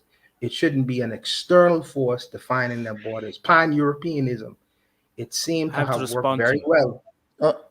Okay. Josie, respond to him. Look, for me, I can only speak for myself. Look, I've never lived out of South Africa. I've lived here my whole life. And to be honest with you, I'll be straight with you. For me, I'm Xhosa. Like, my dad's Xhosa, even though my mom's from a different tribe. So you are what your father is, so I'm Xhosa. But here's the thing, right? I was born in a part of the country where Xhosa people are not traditionally from. They're from the Eastern Cape. And true, many of my relatives are not necessarily Xhosa speakers. So there's been intermarriage because I'm from a major city. I'm proud of being South African. It's become part of my identity. I'll be honest, the white man did create South Africa like many other countries, like conquered this tribe, and formed a country for whatever reason. That did happen. But we don't live in those times. Yeah, those So times are gone. it might work in some other African countries. Yeah. It might work in some other African countries to just, okay, you live in this tribe and you live over here, we the same tribe, let's form our own country. But for me, I don't see it working because of the world we live in. It'll divide those countries and make them smaller than what they are. And for me, in the world we live in, that's not a good thing. If South Africa were to split, right, it'll make each and every single one of these tribal groups much weaker than what they are as Right. a unity in South Africa. So for me, no. Maybe, and I think when I speak to other Africans, not all, some are very tribalistic and just want to be with their own tribe. But when you actually sit down and think about it, these nations today are important, but we need to figure out how it can Africans need to figure out how it could work for them. That's all I'm saying. So the idea of just free open borders with people just living with their tribes, like what Malema's saying, or just roaming around wherever, that's never been the case. I think we need to settle that No, first as well. What yeah, Malema's saying. For yeah, me, that wasn't the okay, case. that's That never been the never. case. Yeah. So That's Yeah. never. so What do I'm you gonna have to use my say to own that, tribe, right? Mr. Untouchable? Hold on, let me just finish it. Let me finish this point. Let me finish this point. Go ahead. Go ahead. For me and the land that they owned, right, they'd have people patrolling it. If you were caught there, there'd be consequences. It's either your parents, your family, and your own tribe would have to pay them by a goat or cow or something. They protected their territory. Even though they were not the borders that the Europeans created, we are very territorial by nature. Most nations in Southern Africa can say that about. So borders have always been there. Maybe not physical, they were tribal, but they've always been there. So like what Malema's This saying is won't true. work. And Malema's an African. He should know that more than anybody. So what he's saying is absolute nonsense. He knows very well that the average South African doesn't think like that. Even when you speak to other Africans who live in our country, they don't think like that. So like be careful with this. My brother from the Caribbean, look, just listen to what Africans are saying. Like Africans by nature territorial, like any other race of people out there. We love to keep our own territory and our own land, and we patrolled it. That's how we did things back in the day before we met white people. And there were consequences when you were caught on someone else's territory. Take that into consideration. Thank you. All right. We'll put Good. Mr. Untouchable in the So back for a second, and we'll okay. allow Kwesi to. Okay. Kwesi, go ahead. Kwesi, can you hear me? Unmute yourself. All right. Kwesi, can you hear me? Looks like Kwesi is stuck. We'll bring Tribal Action. Tribal Action, welcome to the show again. Yeah, thank you. Well, this thing about open borders, okay, I think we're trying to misrepresent what open borders is really all about. I think open borders is for business people who do really big business, how they can navigate your product across Africa without having to pay big custom duty. But it's not for individuals like you and but me. wait. Did you hear the Malema video? Yeah, I've been listening to Malema. That is his own. No, the one I thinks. Yes, I listen. And yes. are you Pan-Africanist? I am. Okay, so the Pan-Africanist idea is to have a borderless Africa, right? Yes, just like Europe. Okay, so it's just more than just the business aspect of it. But who is going to be going to different countries if you've not got something to do? That's a problem. Okay. If you tell me, okay, I just want to tell you, for example, let me finish. Okay, wait. That's not true. Hold on. So, for example, South Africa's economy is a Western economy, and they are thriving more than other African nations. So you don't believe that if they open up that border and say like anyone can just walk in, people are not going to flood South Africa and the country turn into South Lagos? Well, I don't believe South Africa in itself, it's without the foreigners, without the Nigerians, it's already, the crime rate in South Africa is still all-time high, even without the foreigners coming in South Africa. So it's not the foreigners coming in South Africa making South Africa Lagos. South Africa in itself is really high in crime, and the South Africans doing the thing. So what I'm saying is, so you don't think people would go in? They wouldn't want to come? I think people who have a need to go, there'll be all people like people who are around South Africa, maybe the southern parts of Africa, like Malawi, things like that, that they may want to take the advantage. But those people will be like poor people that they can easily stop them. But when they're talking about open borders, it's for richer people like big business moguls in Africa to navigate your goods around. There's always going to be some little people who are trying to smuggle in yourself, but it's not about the illegal immigration that's going to make South Africa legal. South Africa in itself is a crime-infested country. Is that true, Josie? Take away all the foreign. Let Josie. I disagree with you. Today, if you look at the crime stats today of South Africa today, most of them are committed by foreign nationals. Many people don't want to hear that, but it's true. I'm not denying that. Hold on.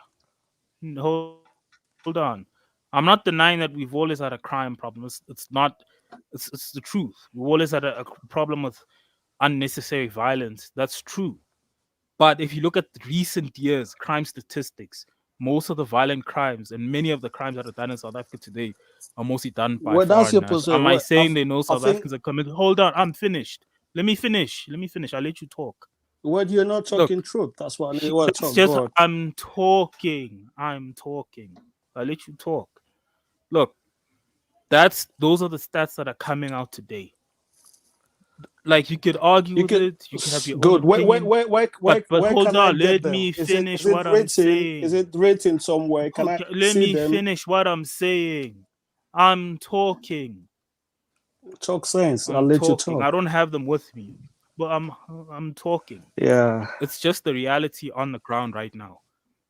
So when people are saying, hey, look, we live in a neighborhood where many foreign nationals are committing crime, it's true.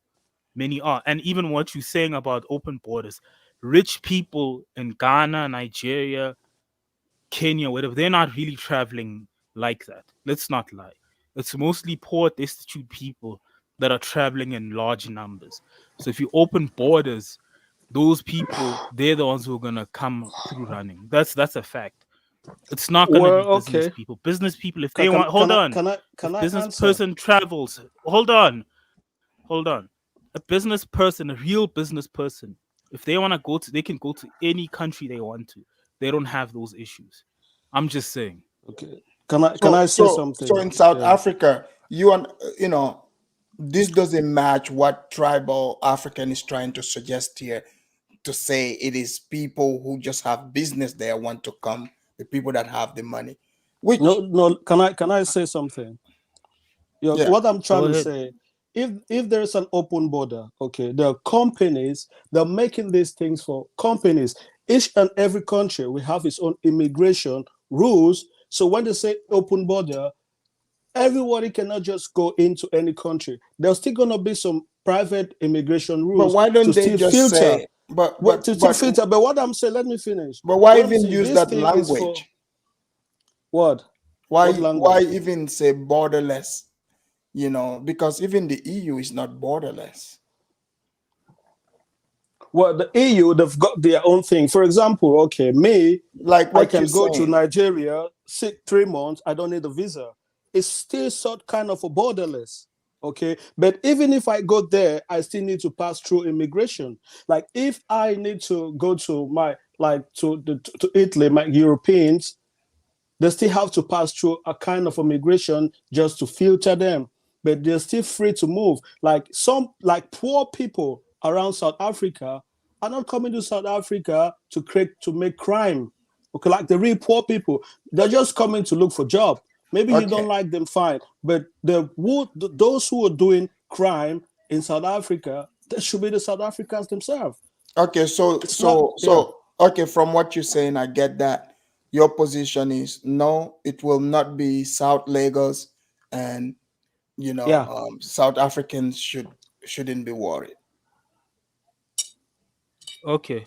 Hey, Look, Kwesi, call for back me in. I try to personally, put. look, Hold on, let's Josie. tell the truth. Josie, hold on. Okay. Kwesi, call back in. I try to put you Okay. in, but no audio. Go ahead.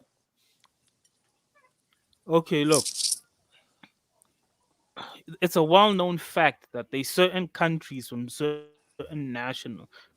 nationalities on the continent, even around the world, where they have certain criminal organizations that splinter into other countries and do crime there. It's a Yeah. reality. Well, hold on. So this idea Tribal that African. Yeah. Wait, tribal Africa. What do you say? Because even Malema himself admitted that. He said, okay, people are saying Nigerians are going to bring in drugs, right? But he's like, well, he tried to explain it away, but then he admitted to the fact that they are bringing in drugs. What do you have to say to that? Well, drug is a world's problem. Like drug. No, but in it's this case, South Africa. Well, I don't think it's easier to single out Nigerians. So you're trying to make it as if not it's just only Nigerians. Nigerians who are bringing drugs in South Africa. No, I'm not think the it's one only saying this. I'm Nigerians who are saying bringing drugs into Africa. I'm saying If Nigerians, Yeah, but what I'm just trying to it's say, Malema who said that. It's Malema. It's Malema who said that. Nigerians, he's a politician. Even Nigerians don't go to South Africa, there will still be drug in South Africa. I don't think if Nigerians don't go to South Africa, there'll be completely eradication of drugs in South Africa. Wait, I don't think so. So therefore, they should just accept it. Is that your position? What I'm saying, each country should have their immigration. If they already do. If their immigration or their but I think we need to make a point clear. We need to make a point clear. It's not powerful enough to fight drugs in your country, then that is the problem. Do you know what I mean? Yeah. Okay, so let me ask you this. Can I respond to that? I'll let you respond. Hold Okay. on, but I want him to say something on it. So, tribal African. Okay, now I know your position.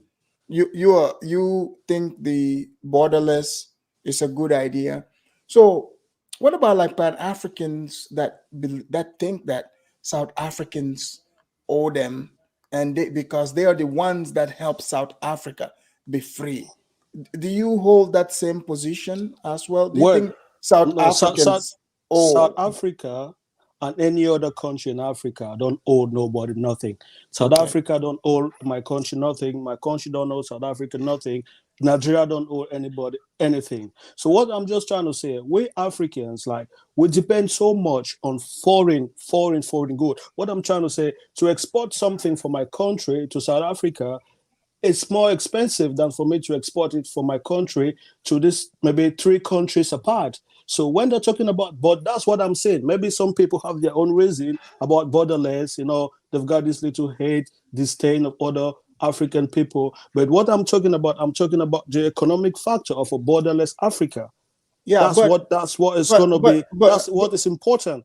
But you see, I get what you're saying, but what you are glossing over, right?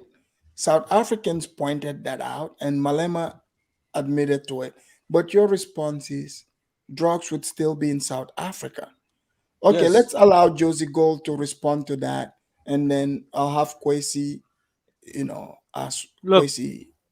I think, in all honesty, we must be honest when we have these conversations. The reality is this, right?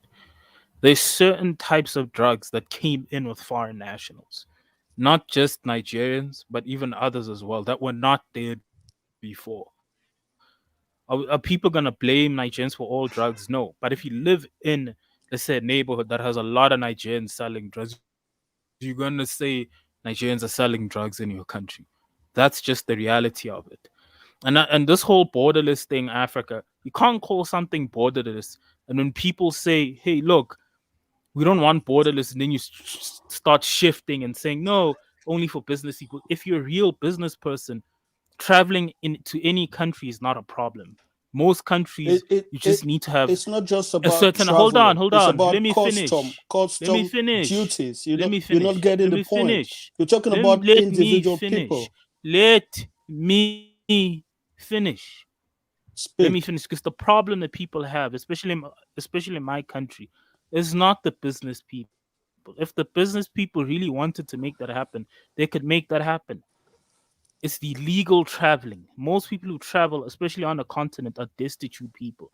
I see rich Ghanaians, rich Nigerians, rich people from the Gambia, Kenya, all the time in my country, especially because I live in Johannesburg. They're there. They can travel wherever they want to travel in Africa or anywhere around the world. That's not a problem. If they really want to get to transfer their goods or to move their goods between countries, that can be arranged. That's not the same thing as when you guys talk about borderless this, borderless that. That's why people feel uncomfortable with it. That's Well, what I'm okay. saying. Can I say something? Yeah. Okay. Trevor, I'll put you in the background for a All second right. and That's allow fine. Kwesi Okay. to speak. That's fine. That's fine. Mr. Untouchable, you are not the only one back there. Go ahead, Kwesi. Welcome to the show. So, Kwesi, it's like my title say, a borderless Africa will turn South Africa into South Lagos. Do you agree? And also the Pan-Africanist narrative that they helped South Africa and they make it sound like South Africans owe them. Do you agree with this from my analysis of? Thanks for having me on the live. I'm going to answer the first question. Would a borderless Africa turn South Africa to South Lagos? Yeah. Yes, it would. Explain. Even the ECOWAS deal where there's free travel in ECOWAS states has turned Ghana into, I don't know, South Lagos as well. Because even today, I was speaking to a female friend who went to celebrate New Year's or whatever. It's like a resort or some sort here in Ghana. And the place was just full of Nigerians. And ECOWAS in West Africa, there's an ECOWAS passport where West African people can travel to other ECOWAS or West African countries and stay there for 90 days on a free visa for 90 days. And the Nigerians, when they come, they don't go back. And because Nigeria has such a large population of over 200 million people, it's beginning to be a problem in Ghana where the Ghanaians are complaining. I think several months ago, Ghanaians were closing down Nigerian shops. They were closing down Nigerian shops. They were, closing it down, telling them to leave, or at least closing it down. They weren't attacking them or anything. They were just closing down the Nigerian shops because the Nigerians were giving the Ghanaians too much competition. If you allow foreigners to come even into the retail, let's just call it the retail, and they own shops or whatnot, what it does, it prices the locals out of the market. So even the Ghanaians, shop owners, were the ones, because normally they're not allowed to open shop, but they didn't wait for the police to come and do it. The Ghanaian shop owners and their family members and friends or whatever, were closing down the Nigerian shops themselves, pushing their goods on the ground, closing down their shops, in a way harassing them. I don't know if anyone got it. They even used there was a Nigerian, I think it was a Nigerian embassy or one of the Nigerian official buildings in Ghana was, they used that, those vehicles to bulldoze buildings. Yeah, they used that one to break down one of the Nigerian government official. I don't know if I think it was a Nigerian embassy or one of the official buildings. So then even the Ghanaians were getting fed up. So even in ECOWAS, this whole free movement of people is not even working properly because Nigeria has such a large population. So Kwesi, wait a minute. So for you, it's a no, and you agree that South Africa will become South Lagos.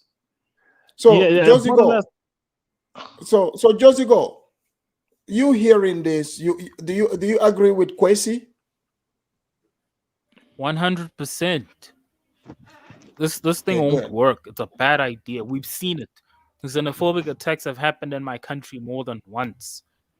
We've seen what Kwesi's telling you. There are many other examples, like Zimbabweans themselves kicked out Zambians and another nationality. There are many examples of Africans kicking out other Africans.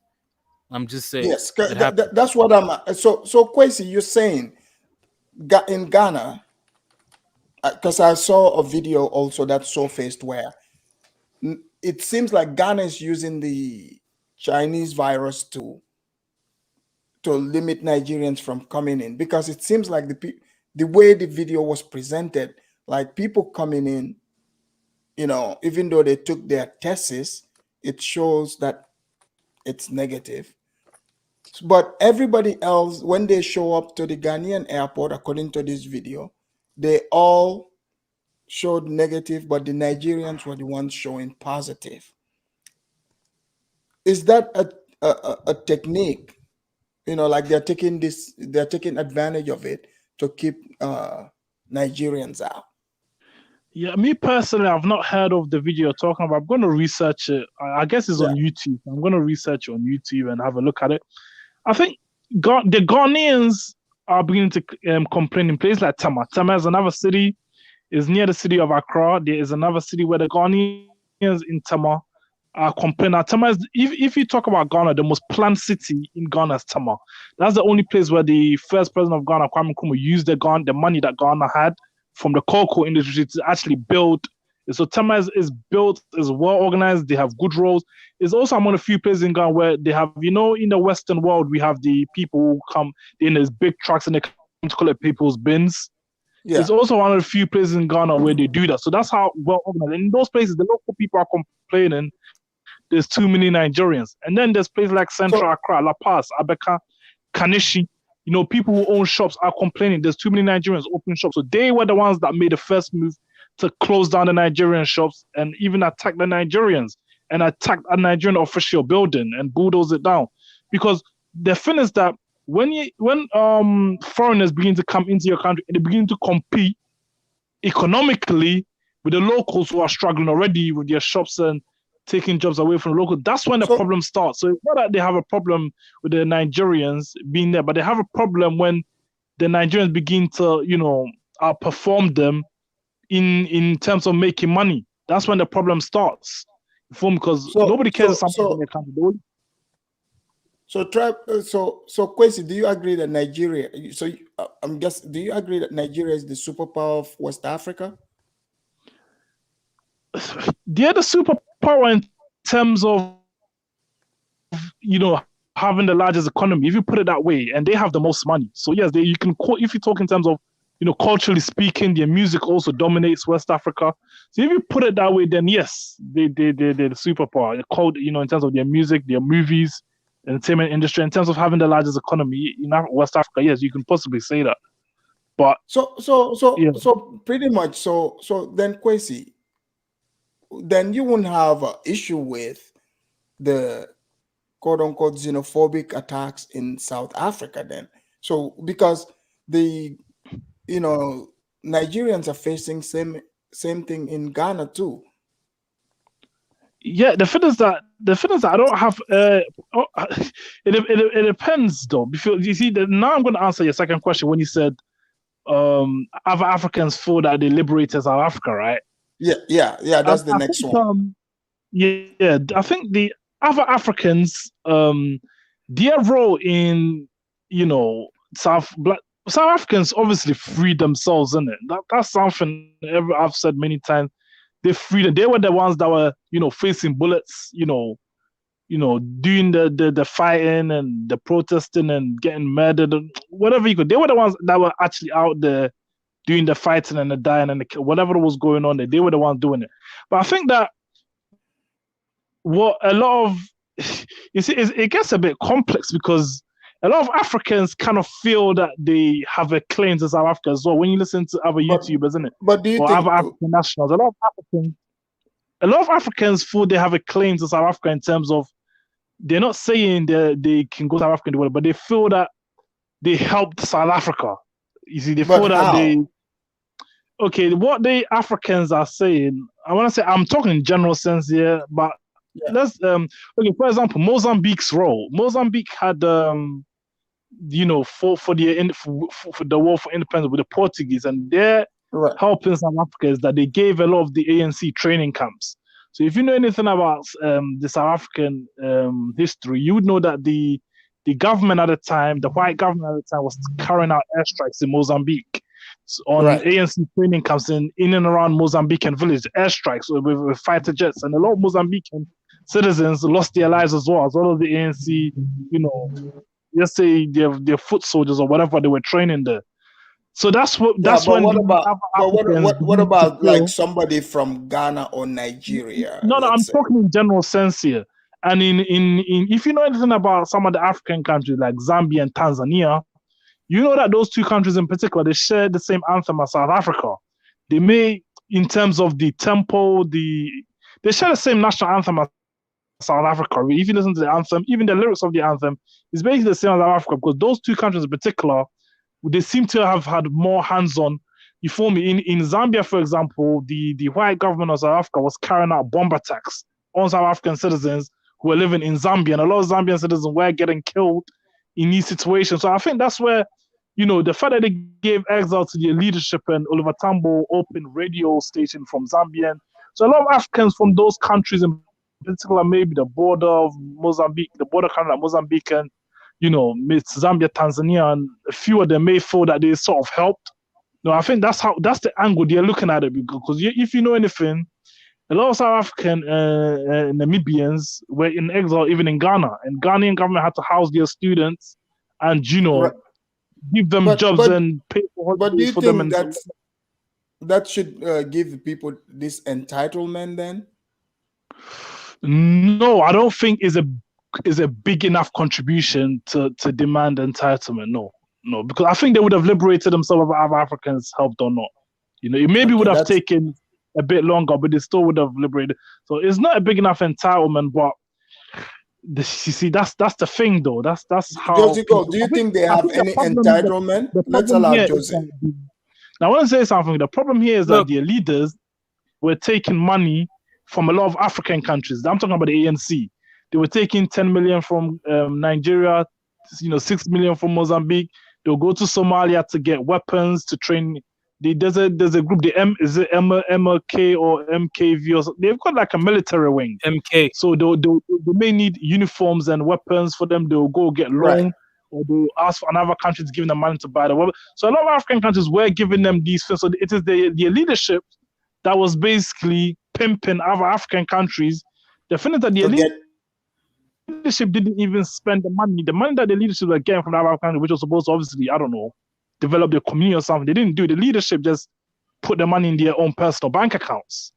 They're corrupt leaders. So Yeah, So so the Josie ANC's Josie Go, do you now understand that from what Kwesi is saying, that's what made some of these people entitled? Look, for me personally, I think we need to have an honest conversation. My whole life, if you were to come in and watch South African television, watch the news, watch apartheid documentaries, they never really talk about the part about the exile part very much, about who contributed, who gave the money, so on and so forth. But the few that do only talk about Zambia. Zambia is the most spoken of our country, like very few of them.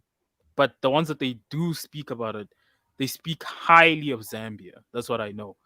But as far as like the things that Quizzy saying, I've only heard these things online. If you were to go to like the average South African, regardless of age, and tell them these things, they wouldn't know these things. I'm just being honest. I'm not saying it didn't happen. I'm sure some of it is true, if not all. But I do know like there were like cross-border attacks where like apart not just airstrikes, they literally send soldiers into like Zambia and what do you call and Mozambique, even Tanzania? Swaziland to kill South And Africans and Tanzania and to kill South Africans in those camps. So most South Africans, technically, if we're honest, were in camps most. But only if you had a skill, from what they tell me, you were allowed to go into society. A skill that the country, let's say Zambia needed, was a shortage. Let's say Zambia had a shortage of teachers, like science teachers, and you were an ANC person with a teaching degree in science, then you were allowed to be in society. And there were cross-border attacks. But one thing they told me is that as soon as they citizens, I think in the beginning, it was it was the apartheid government versus the ANC or other liberation movements. But as soon as they started deliberately attacking and killing like locals, so that did happen. So and killing locals of that country as well. Many of these governments told them, "Hey, look, you guys need to sort this out." So many of them are not Okay, happening. cool. So they were happy to help them, but not at their own expense. So Okay, yeah, let's allow but I still fuller. don't think. Quick, let me just make this quick point. I Yeah. still don't think that people should be entitled to South Africa, especially if you're yeah, I not think South I African. think Thank you. Okay, Kwesi, Yeah, sorry. I'll let you in a second. Let's allow Fuller Sport. Fuller Sport, welcome to the eh, show. thank you for having me. Yeah. So Fuller Yeah, Sport, yeah. borderless Africa. Do you think it would turn South Africa into South Lagos? And also, Uh, what do South Africa or Pan-Africanist, or this idea that they help South Africa free themselves? Are uh, you of that ideology, or you think no, it's no, just I'm not. I'm not. As a matter of fact, Cuba did more to help South Africa during the apartheid times than any of these ADOS people did. As a matter of fact, when when Nelson Mandela was free, the first thing he did, or one of the first deals of business he did, was actually like go thank Fidel Castro personally for the assistance he gave, because the thing is, with the war in Angola, you had a lot of South African mercenaries, and the Cubans would actually train the Angolans and provide the military assistance to push back the South African mercenaries. So Nelson Mandela, he didn't go to the United States or to like a ghetto and say thank you, to them. He went to Cuba and went to Fidel Castro, who many of these ADOS people would despise, obviously because of his complexion, and his country of origin too. So yeah, so that's yeah, an no, okay. And what yeah. about the borderless Africa turning South Yeah, Africa into South Lagos? Yeah, that you would see a lot of South Lagos in Africa. You know, if that were to happen, you would see South Lagos in Dakar would become South Lagos. Casablanca would become South Lagos, and that's another thing too. Like, imagine trying to go to a North African telling him, "Hey, we want to cut off our borders. You know, we want a borderless Africa." Imagine what a North African would say. Well, so there's gonna be a lot of South Lagos. They have enough problems as it is with like illegal immigration. So imagine how much illegal immigration would increase if like that were the case. No, but at that point it wouldn't be illegal. Oh, well, imagine. We'll put it this way: imagine how many more Africans would be still trying to get to Europe, even if that was going down. You know what I mean? Right. And yeah, so yeah, of course, a borderless Africa isn't going to work. I'll give you one more example. Let me bring in the Pan-Africanist to respond to both you and Kwesi. Well, let me give you one more example too.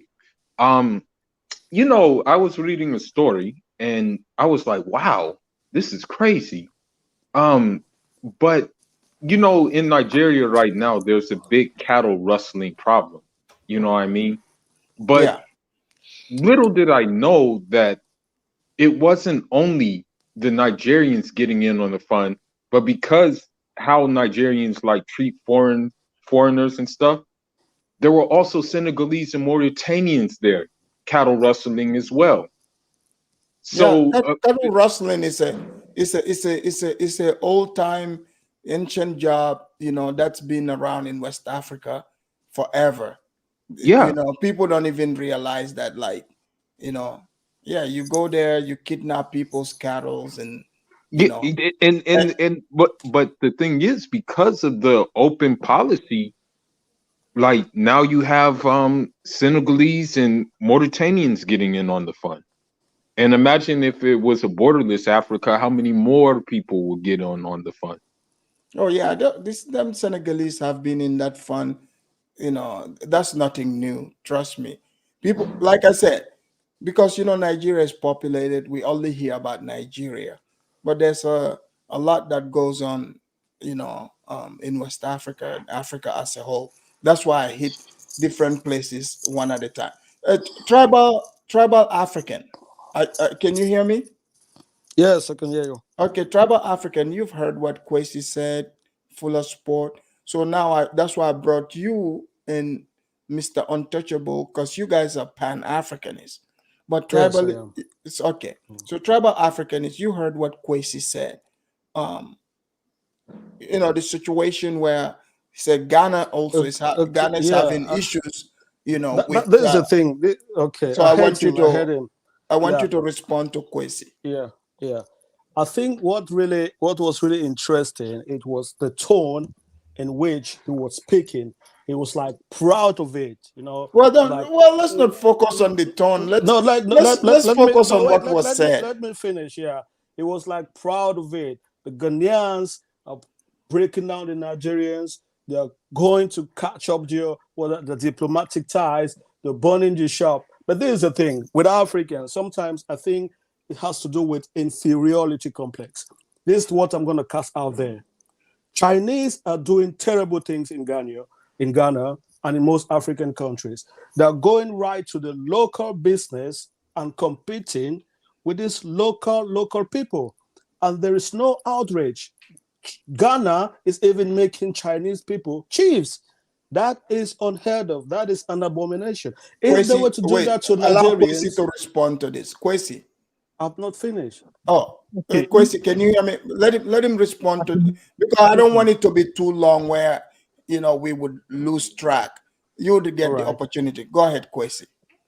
In Ghana, there's something called development chief, where if Afrodamas, if you go to Ghana now, if you go to like a Ghanaian village, let's say you go to a Ghanaian village like let's say Obuasi in Ashanti region, and you do a lot of charity work, you buy books, pens, bags, and you just help build the local community, help build like water for the village, and you're doing something. They give you a title called Nkoswahin.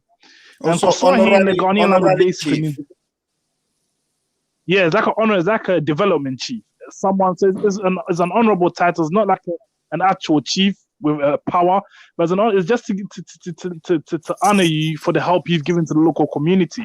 So for a Chinese to be given that role, he would have to have done something to help the local community. Maybe I don't know, maybe there was no electricity in the village, because a lot of villages in Ghana don't have electricity. So maybe he bought the wooden poles they do, and then he brought electricity to the village. That alone can make the chiefs be like, you know what, he's helping us. Let's give him the title of Nkoswahi, which means development chief or honorary chief, for his contribution. So yeah. Did you hear that, Tribal?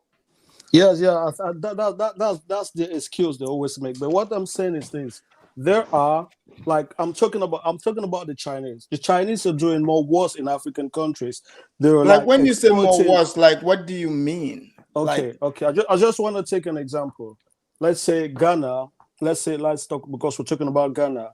The Chinese, like, they come with more industrialized equipment to kill the local the activities of the local people. Like, for example, like Ghanaians have got what they call artisan gold mining. You know, these poor people digging the soil with your mouth, with your local tools, trying to get gold from whatever. But are they can those get. people, But are they getting paid?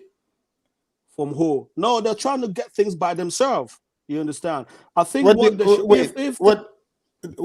what I'm saying is, because I'm trying to understand how the Chinese came into this. This is about Africa, because the Chinese. Because when they do, what I'm just trying to say is we are quick, okay, to demonize other Africans, and for the most part, we don't even care about what foreigners who live in the countries are doing. The Lebanese, the Chinese, the things like that. Okay, hold on. We're not demonizing anybody. We want to talk about what we are seeing, because see, when we try to talk about Chinese, obviously, like Kwesi is in Ghana. Kwesi is not seeing, the people having issues with Chinese or anything like that. So this is it's an African problem, not about Chinese. Okay, good. Because All right, when we say borderless, it's only Africans that's going to be benefiting from it. It has nothing to do with Chinese. I think I made myself clear about this borderless thing. I think people just have disdain for some particular group of Africans. What I said about the borderless thing, to me, is big mogul business people exporting your goods from one part of Africa to another. I think that is the aim of the borderless. If you are an illegal immigrant, you want to go to a country, you have the immigration to meet you. That is a thing that the migration of that country would need to sort it out. That's how it's going to be.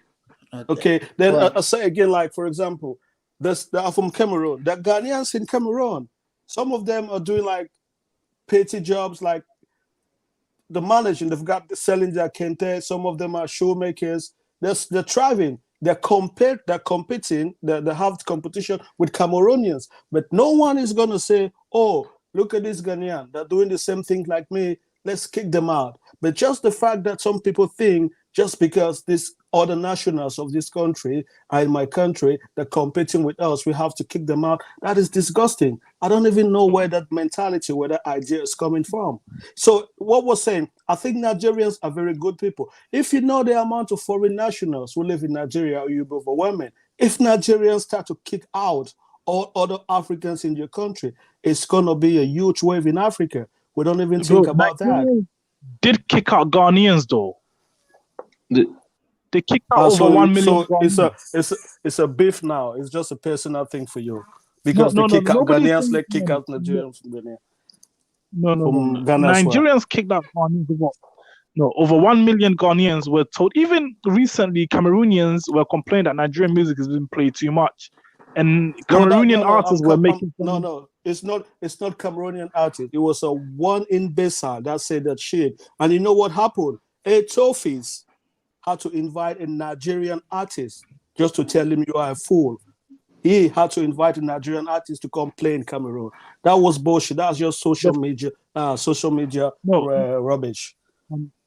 So it's not a Tribal. thing. The problem It's not a is thing. tribal. That's it. Tribal. Let me tell you the truth. Those in Ghana will see other Africans the same way they'll see a Chinese or a white person. They'll see them as foreigners. This is a fact. They're not going to be like, oh, okay, because I'm a black person, you're a black person, you're less of a foreigner. They'll see all of them as foreigners. So what would that mean? Well, they'll be only subject to the laws of the country. if you speak. If you don't, they will not tell. They No, can't tell. but see, tribal African. What you're doing, I get, but you're using the Western standard. But let's be real and be honest. I know Pan-Africans like to come and point Chinese, Lebanese. Your average person in these countries, okay, they see a Chinese, a Lebanese, who they see them as foreigners just as much as they would see the Nigerian person or somebody from another African country as foreigners. But you guys like to twist and add this skin color to it. But not as much as they will say a Lebanese or Chinese. No. Let's just be honest. Like, people like to push the Chinese up here, glorify it, as if in reality, like I'm even surprised people talk about Chinese this much. Like in Africa, people really don't even, if they don't have the business going on with the Chinese, they're not thinking about the Chinese person. So I have to agree with Kwesi on that point. They would see the Chinese as a foreigner, just as they would see the Nigerian as a foreigner. That's just okay. Why are they not kicking out the Chinese? Kwesi, why the Chinese have business there. The thing is, the Chinese are doing business. Do Nigerians have business in Ghana? Okay, so now wait a minute, Mr. Untouchable, are you here? Yes, sir, I'm here. Okay, Mr. Untouchable, you talked about you're a Pan-Africanist, and you talked about what you thought Africa's borders were probably used to be. But now, from understanding, being here, hearing different Africans from different countries speak, do you still believe these borders were the same? It was the same people?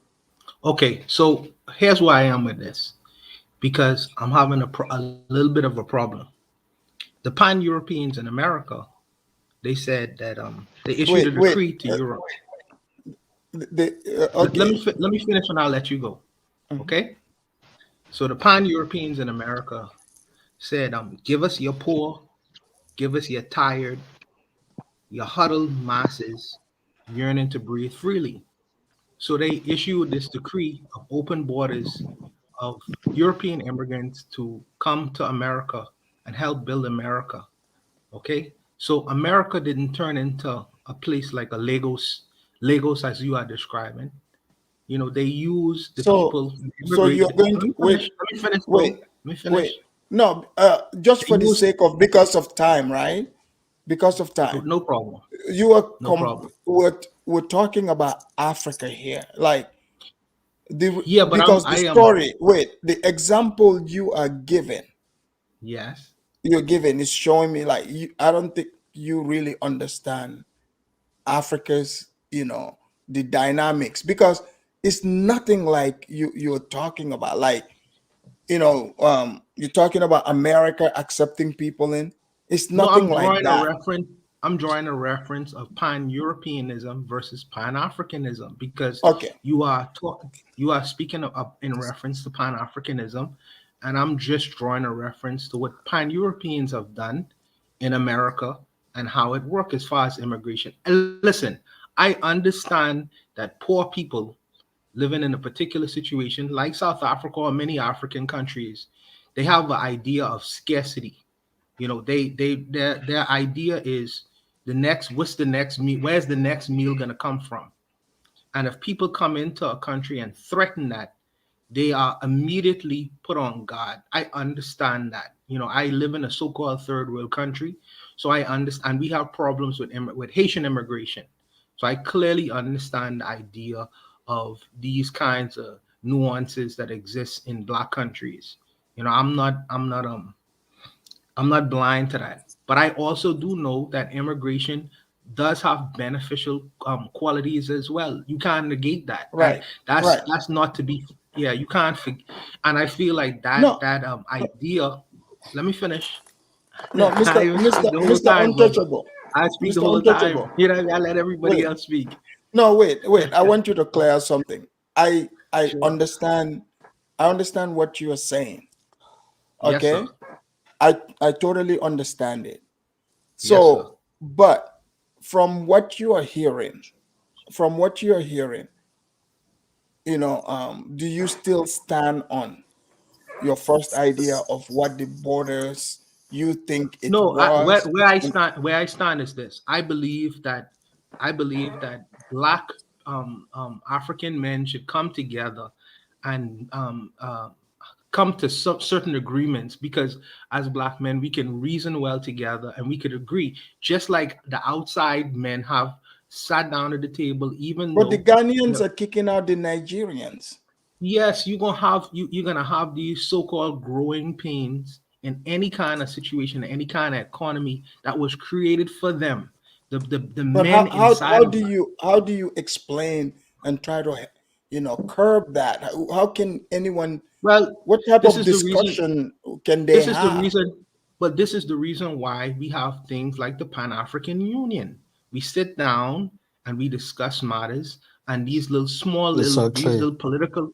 these little political nuances that exist within our countries and borders, and we try to just like they did with the Berlin Conference. You know what I mean? I'm saying that we as men should be able to sit down at the table and figure out what our issues are and come to some sort of a conclusion, just like they have. And when they did it, they effectively came to Africa and did what they did there. We could do it within ourselves, just as you are suggesting that South Africans in South Africa freed themselves, even though I question that, because we've been listening to various different discussions about how the South Africans got support from outside of South Africa in So you various different African countries and including Cuba as well. So they didn't do it by themselves. They did it with the assistance of many other African countries. Josie, what do you say to that? Look, no one's denying that there was assistance. No one's denying that there were not African countries that helped. But the narrative and how people make it seem, they make it seem like they were there on the ground. The South Africans that ran and went to other countries, which, to be fair, they were very few. They were not like many, like crazy numbers. They're not like crazy numbers of South Africans outside of South Africa, which were very few. They're not the ones that ended apartheid. In South Africa, there's a talk between exiles and exiles. Exiles are the people that went to other countries. They're very few. They pocketed money, but we've never seen that money. And they Kwesi, never even talk about who gave Encounter with Sizwe the guns and the bombs that they needed to disrupt and undermine the South African, because in South Africa I don't think that they make guns in South Africa. So where did they get them from? To fight against the Boers.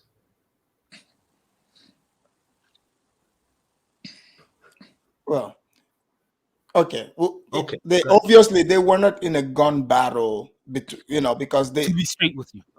Yeah, they didn't fight the military with guns. That's not what we saw. But we have two new people that joined us. I have Diego Mate. So the fight in South Africa. Can I just finish this point? Yeah. The people that were fighting in South Africa were the incels. They'll never tell you anything about this or that. Look, yeah. So that's all I had to say. All right. Thank you, Mr. Untouchable. We have Diego Mate. Diego, go for it. Diego, thank you for joining me. And Diego, what do you think about borderless Africa? South Africa is going to turn into South Lagos. What do you think? And do Pan-Africanists have this? are they entitled to South Africa's? Does South Africa owe them? That's the question. Diego, are you there? Excuse Diego, just hit 12 over here. Yeah. So it's New Year's. There's a lot of noise. Maybe that's Oh, why. okay. I think he's Okay, celebrating. we have Right Move. The Right New Move. Year's 2022. Happy New Year. Oh, Happy New Year to you. Is New Year's there already? Right Move, can you hear me? Yep. Hello. Hello. Hi, Right Move. Where you calling from? Hi. Hi. Hi. I'm Ghanaian. I was listening to the program, but I wanted to clarify some things that Kwesi made, which Okay. I don't know where he got that information from. But when you're going to put information out, you need to be clear. You need to be truthful, and you need to be factual. What he said about the fact that Nigerians were competing with the locals is not true. The thing is, when you are retailing in Ghana, you have to have a start capital of $1 million to be able to retail. That is retailing with the local traders. And that is a lot of Nigerians didn't have that money. So what they did is they opened the shop and put a Ghanaian at the shop, but the shop will be operated or will be registered in the name of a Nigerian. Wait. So what they did. Wait a minute. So for the foreigners to be able to operate their shops there, they have to have $1 million. Retail. Yeah, Okay. not wholesaling. Retailing. Okay, You need retail. to have a start capital of $1 million. Okay. And whether you're a Chinese or you are Indian or you're a Nigerian, it applies to everybody. It's So the it's law. not like Nigerians were competing with the locals. That's why their shops were shut down. No. A lot of Nigerians, what they do is they go, since Togo, you don't pay duty on it. They import through Togo and bring the goods illegally into Ghana. And what they do is when they open the shop, they put Ghanaians there as the face of the shop. Meanwhile, the shops are registered in the name of Nigerians. So when the registrar general, a lot of them found out, they started closing the shop because as a Ghanaian, you don't need that start capital. But as a foreigner, whether you're Nigerian, a Chinese, you need that start capital of $1 million to be able to operate retailing. And that is what most of the Nigerian shops were lacking. They didn't have that money. So they were operating via the face of local Ghanaians. Meanwhile, the shops were registered in the name of Nigerians. So when they found out that, they started closing the shop. So it's not like Nigerians were competing with the locals. So that is why they closed the shop. So, okay. So with the borderless Africa, right? Then that would mean a Nigerian, that 1 million would have to be removed because they would pretty much be like a citizen. Exactly. So what do you say to that? Well, I love Africa. I'm African. I love Africa. In as much as I want Africa to thrive, Africa to emerge as a superpower, it's unrealistic with the borderless Africa. Very unrealistic. Because why am I saying that? It's going to put a lot of pressure on because the developmental stages of the countries in Africa is not the same. A lot are, they've gone way ahead, which is going to take some countries like 50, 40, 20 years to catch up with other countries. Mm-hmm. And a lot other places have got lower unemployment than other places. So every country is fighting for their survival. So imagine somebody from a poorer country or a lot of people from poorer countries immigrating to other, high, well-structured economic countries. Like South Africa. Exactly. It's going to put pressure on their economy and on their infrastructure. So if I were South African, I wouldn't be in support of borderless Africa. Let's be realistic. So what about as a Ghanaian? No, I'm not in support of borderless Africa. Why? Because we are a diverse continent. We don't reason the same. We were not brought up the same. I wanted that Cameroonian guy. I wanted to ask him a question. When you asked him that, when Kwesi asked him that, a Cameroonian was asking for a ban on Nigerian music, he was very defensive on that. Now let me tell you something. Last year, Last year, two Nigerians were sentenced to death in Ghana for kidnapping and murdering 4 school children. 4 school children. Now tell me, how many Ghanaians will go to Nigeria and kidnap schoolgirls and murder them? So Go ahead, if I'm in my country and I feel threatened, country and I feel threatened by people like that, Okay, what I will just happen? I just want to ask you, don't you have armed robbers who are Ghanaians in Ghana? Yeah, we have armed robbers who are Are you threatened by them? Well, are you threatened by them? I am not. I'm threatened by them. But what happens is Good. they do So that what? in their own country. This is the question. When someone is an armed robber, it's an armed robber. It's bad. Being from Nigeria, from Cameroon to Gabon, that is an armed robber. It does not mean Nigerians armed robber. Hold on. No. Tribal. I'm not talking in terms of whether every country is not perfect. But you cannot get up and go to somebody's country and kidnap and murder 4 school children. It's unacceptable. It's reprehensible. But if tribal, you have to do that in your country. Right. I don't have to Tribal. feel threatened. I don't Tribal, have to what she's saying. Country. What she's saying, okay, fine. She's not saying that, Ghanaians don't do this, but they don't go and do it in Nigeria. So you're saying just because this is, there's Ghanaians who would possibly do this in Ghana, therefore they should still be open to allowing other people's criminals to come in. Is that what I'm hearing? What I'm saying, a criminal is a criminal. That's my point. You're from Ghana, you're from Nigeria, you're from Cameroon, you're from Gambia, you're from South Africa. A criminal is a criminal. Right. I disagree. Yeah. Josie, go ahead. No. A criminal Be a criminal in your own country. But what we don't want is you adding to the criminal activities in that country. Do you get my point? That's fair point. What do you say to that driver? What we don't want is you coming outside and adding to the criminal activities in that country. There are a lot of drug cartels in Mexico. I wanted to say something. Imagine if all of them immigrate to the United States. They are going to add up to the criminal activities in the United States. That is why Trump was calling for the wall to be built. Right. Well, okay, I think we're talking about. Look, can I say something quickly? Can I just say something quickly? Can I just say shuffle the conversation? Hold on, guys. Hold on. Can I say something quickly? Okay, say something quick, and then Kwesi is going to respond to Right Move. So go ahead. No, I want because she Josie Gold and then Kwesi. Okay, look. I want to respond. For me personally, yes. No one is gonna hold on quickly. Yeah, you'll respond to. Okay, look. I just wanted to add what she was saying. What she's saying is true. No one is saying every country has its own bad apples. But if you already have bad apples, why would you want more people to come into your country to add to that? No one wants more criminals in their country. As a South African or South African criminals go somewhere else, the South African government is liable for letting those criminals out of their country. It's a reality. There is none of this thing that someone else has a right to go commit crime in another country. No. There's no free open borders. It's not going to happen.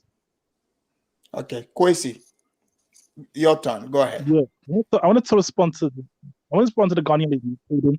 The Ghanaian lady who called in didn't quite understand what I was trying to say. In Ghana, the foreigners can do wholesale. They can do wholesale and distribute whatever goods to the Ghanaians who are actually own the shop. They can do wholesale, but they can't actually own and run a shop. That's the point I was trying to make. Whether foreigners are allowed to own a shop or not, once locals begin to be outnumbered in terms of they see a lot of the shops are being owned by foreigners, at some point the local shop owners and the local people are going to attack it. This is a fact. Another thing is that the Cameroonian man is pushing for a borderless Africa, which obviously a borderless Africa would mean some form of unity in Africa, because a borderless means Africa is united. They don't even get along that well in Cameroon. They have an Anglophone versus Francophone war going on right now in Cameroon. So in the Cameroon, they don't even get along with each other. So what makes you think they'll get along with other Africans on the continent? Talk about Ghana. They don't even get along in Cameroon. There are minor things. This what's going to happen. Okay, people who are going to make the law in these countries, Do you understand No, what is but better for no, the hold on, continent? Not about people on this forum who've got their own personal disdain with maybe with Nigerians or with South Africa want to make it a topic. No, you don't matter in those decisions. There's a no, there's a Pan-African what's the war Congress going? that What they war sit going? and they know what is better for the continent. And what's better is going to take the continent forward. What's the war Before in just Cameroon about? listen. Before Europe came together No, and created the European Union, But they were not seeing eye to eye with each other. They didn't have a okay, but tribal. perfect relationship. But But they tribal. had to do what was best for their continent, and they had to go ahead and do what was better for their Okay, for their but continent. tribal, don't you think it's important for you to respond to what Kwesi is saying, that in even Cameroon, where you're from, instead of talking about uniting the whole of Africa, He's very defensive. He's a very defensive guy. there's a Okay, okay. people are not Let me getting respond. along Let me respond. in Cameroon. They can't even get along there. Okay. Yes. Well, in Cameroon, we have a history of colonization. Cameroon is a particular country that we have the French colonized Cameroon in one side, and we have the English Cameroon and colonized Cameroon in another side. As most African country, we had different form of assimilation, and that has always been a tension. That has always been a tension. But there is a group of people now, they're just a small group of people. They call them Ambazonia, and they say, well, we want to have our own country. Okay, that is a peace talk, but it's just them. They're really excluded from the state. Cameroon parliament is still made up of the English and the French side. They're working for things that's going to make the country better. They don't even care about those people. This is just like a low pressure group. They're just a low pressure group. It's not like a real deal. Yeah, it's not going anywhere. It's just. But there are people fleeing the country, though. Of course, because they're fleeing the country because these people started killing military, and when civilians in a country start to kill your military, the military just take the upper hand and just kill everybody. So these people had to flee, and most of them are in Nigeria, in the Cross River State. There's a refugee camp in Nigeria with all of these people. They're still trying to talk peace for them to come back. Some of them don't want to come back. Yeah, there's that problem, but that does not stop the continent as a whole of creating what kind of to create when I say borderless state, I don't mean I can just walk and go to Ghana. I'm still talking about business border for business people. Exportation of goods. That's what I'm talking about. Exportation of goods and things like that. I'm not like defensive. I'm just looking at the big. I'm just looking at the big picture. I'm not looking like individual little disdain, little beef with Nigerian Ghanaians and things like that. What you have to understand, what you have to understand is that nobody has a disdain for Nigerians. No, I personally have got a lot of Nigerian friends, and there are a lot of Nigerian abiding citizens living in Ghana doing retailing. They could afford the money. Why were their shops not closed? Because they were following the law. So if those who are not following the law have their shops closed, you don't have to talk for the majority of Nigerians who are the law-abiding ones doing their business. Well, that is what you don't get. When the bad ones are called out, you are quick to point out that No. I did not say any Nigerian that does not follow the laws of Ghana should not be held accountable. I did not say so. Did I say so? No. Ghana has got its own law that you said there are Chinese who we are able to embrace the foreigners, but Yes. when Nigerians, we've got a lot of people have got disdain for Nigerians, and I'm saying the law-abiding Nigerians, nobody has got disdain for them. I say a lot of Africans have got these things like for other Africans. We feel inferior among ourselves when who we've got disdain for, those who are not following the law. If you always go this tribalism, okay, let me say this clear, and this is a fact. The treatment you're going to give a Chinese man in Ghana for not obeying the Ghanaian law is going to be completely different. So you mean to tell me that the four Chinese who were deported last month from Ghana, okay, we gave them preferential different treatment? Listen. I don't know the crime they did, but that should be a really, really serious crime. Now, Well, no, we're wait. not. Tribal, you're moving the goalpost. Hold on, right move. Tribal, you're making it Chinese, but now she gave you proof that the Chinese were deported. Now you want to move the goalpost. So No. We deport Chinese in my country as well, but your crime should be the crime that that is going to take to deport a Chinese man in my country. Every crime is a crime. Listen. A crime is a it's crime. going to be though. like in Africa in general, because these people, they always know how to maneuver their way around the country. Okay, because you're moving the they're goalpost foreign. again. But if something that you raised it, you talked about the chieftain. Kwesi explained it. You said excuse, and you talked about Chinese. She told you Chinese. There was some Chinese nationals who were deported. So everybody in the panel from South Africa to Ghana, people are more worried about what quality they are getting coming their way. But we have Diego here. Diego, welcome to the show. You're from a Southern African region. Africa, borderless. What do you think? Good evening. Well, I would say in a content in which the people are educated would be a good idea, but it won't be a good idea in Africa. It will not work in Africa. I can tell you that. But in a continent like Europe, which they are smarter than the Africans, it's a great thing. It will not work in Africa. Tell you that. Did you hear it? Yeah. Yeah, so in Africa, it will not be a good idea, but you need to understand the Europeans are smarter, so it works for them. You see, the Africans still need to get educated and stuff so that they can understand the value of open borders, but at the moment, it's not a good idea. Thank you. We have Mimi. Mimi, welcome to the show. Hello, everyone. Happy New Year. Happy New Year in advance. Oh, Merry New Year. Oh, whatever. However you say it. Okay. I'm just going to echo on this. Like I said, I don't have nothing against Nigeria. I have a brother who is half Gambian, half Nigerian on my dad's side.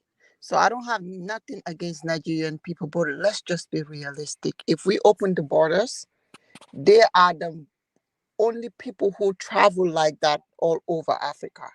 There are lots of Nigerians in Gambia that are doing very well opening business, but we have Nigerians that are not doing good too, involved in robberies and stuff like that. I'm just going to give one example. When during Yaya Jammeh days, and you know how Yaya Jammeh is, there were a group of Nigerians who came to Gambia armed, robbed with guns. And we know that Gambians don't do, we have a lot of Gambians that commit crime, that do robbery and petty thief and stuff like that.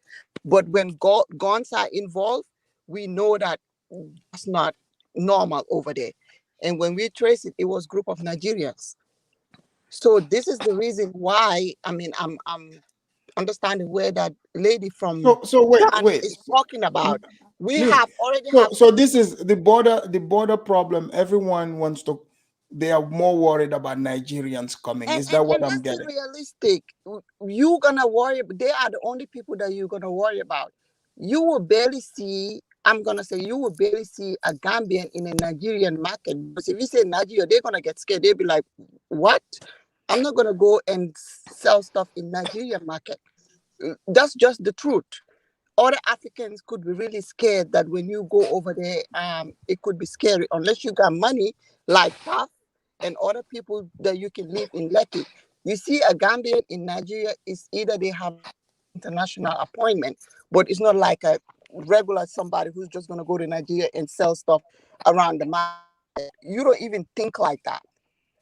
So the open borders, that's the reason why people are scared of open borders. I don't know, but it's just like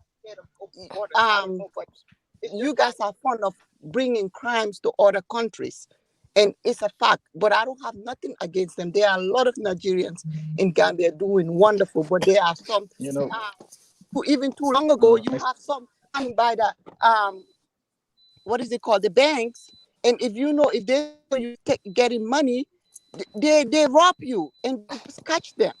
things like that. You don't. Our criminals are not gonna go to Nigeria and think about they're gonna do some kind of crime because they know if you do that, you're gonna get killed.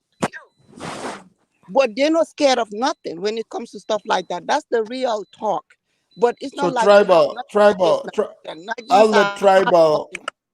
I'll let Tribal and Fuller Sport and then Kwesi and Right Move, you guys, take this one.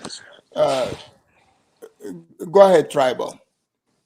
Yeah, I think when I hear most of the panelists speak, I think they make me think Nigerians have they're superior. I think everyone is so concerned about Nigerians. I think they make me think for some reason Nigerians are superior than most Africans because the way you make me think is it's easier for them. Listen, let me finish. To come to your countries. Listen, let me finish. When it comes to money, let me talk, please. Let me talk, please. Yeah, let me talk, please. So you make me feel Nigerians are like superior to most Africans because you make it so easy. The way you speak that is so easy for Nigerians to come into your countries and commit all these crimes and go away with it. How is that possible? It's about different training. How we are trained. Let me finish. All of them. Let me finish. Let me finish. They all let get me finish. executed. Yeah, that's a kind of a dominant someone come to your country that you're less dominant. Let me finish. So if your issue is with Nigerians, what they do if for your money, issue, listen, don't go to that extent. Yeah, I think you don't like the word dominance. I know you don't really like that word, but that's how it makes me feel like. But if your issue, let me finish. If your issue, wait, let me finish. If your issue is with Nigerians, if your issue is like with Nigerians, yeah. Trevor, let me just finish. Let me to finish. To be fair, please, though, please. Hold on. I'll let you finish. But to be fair, though, you're using the word dominant. She's pointed out clearly. She's talking about the criminality. She's talking about criminality. Right Move is talking about the criminality. The other panelists are talking about it, but you're twisting it to the dominance part. She didn't say dominance. I must be. See, listen. I must be smarter. I must be smarter than you. Listen, let me finish.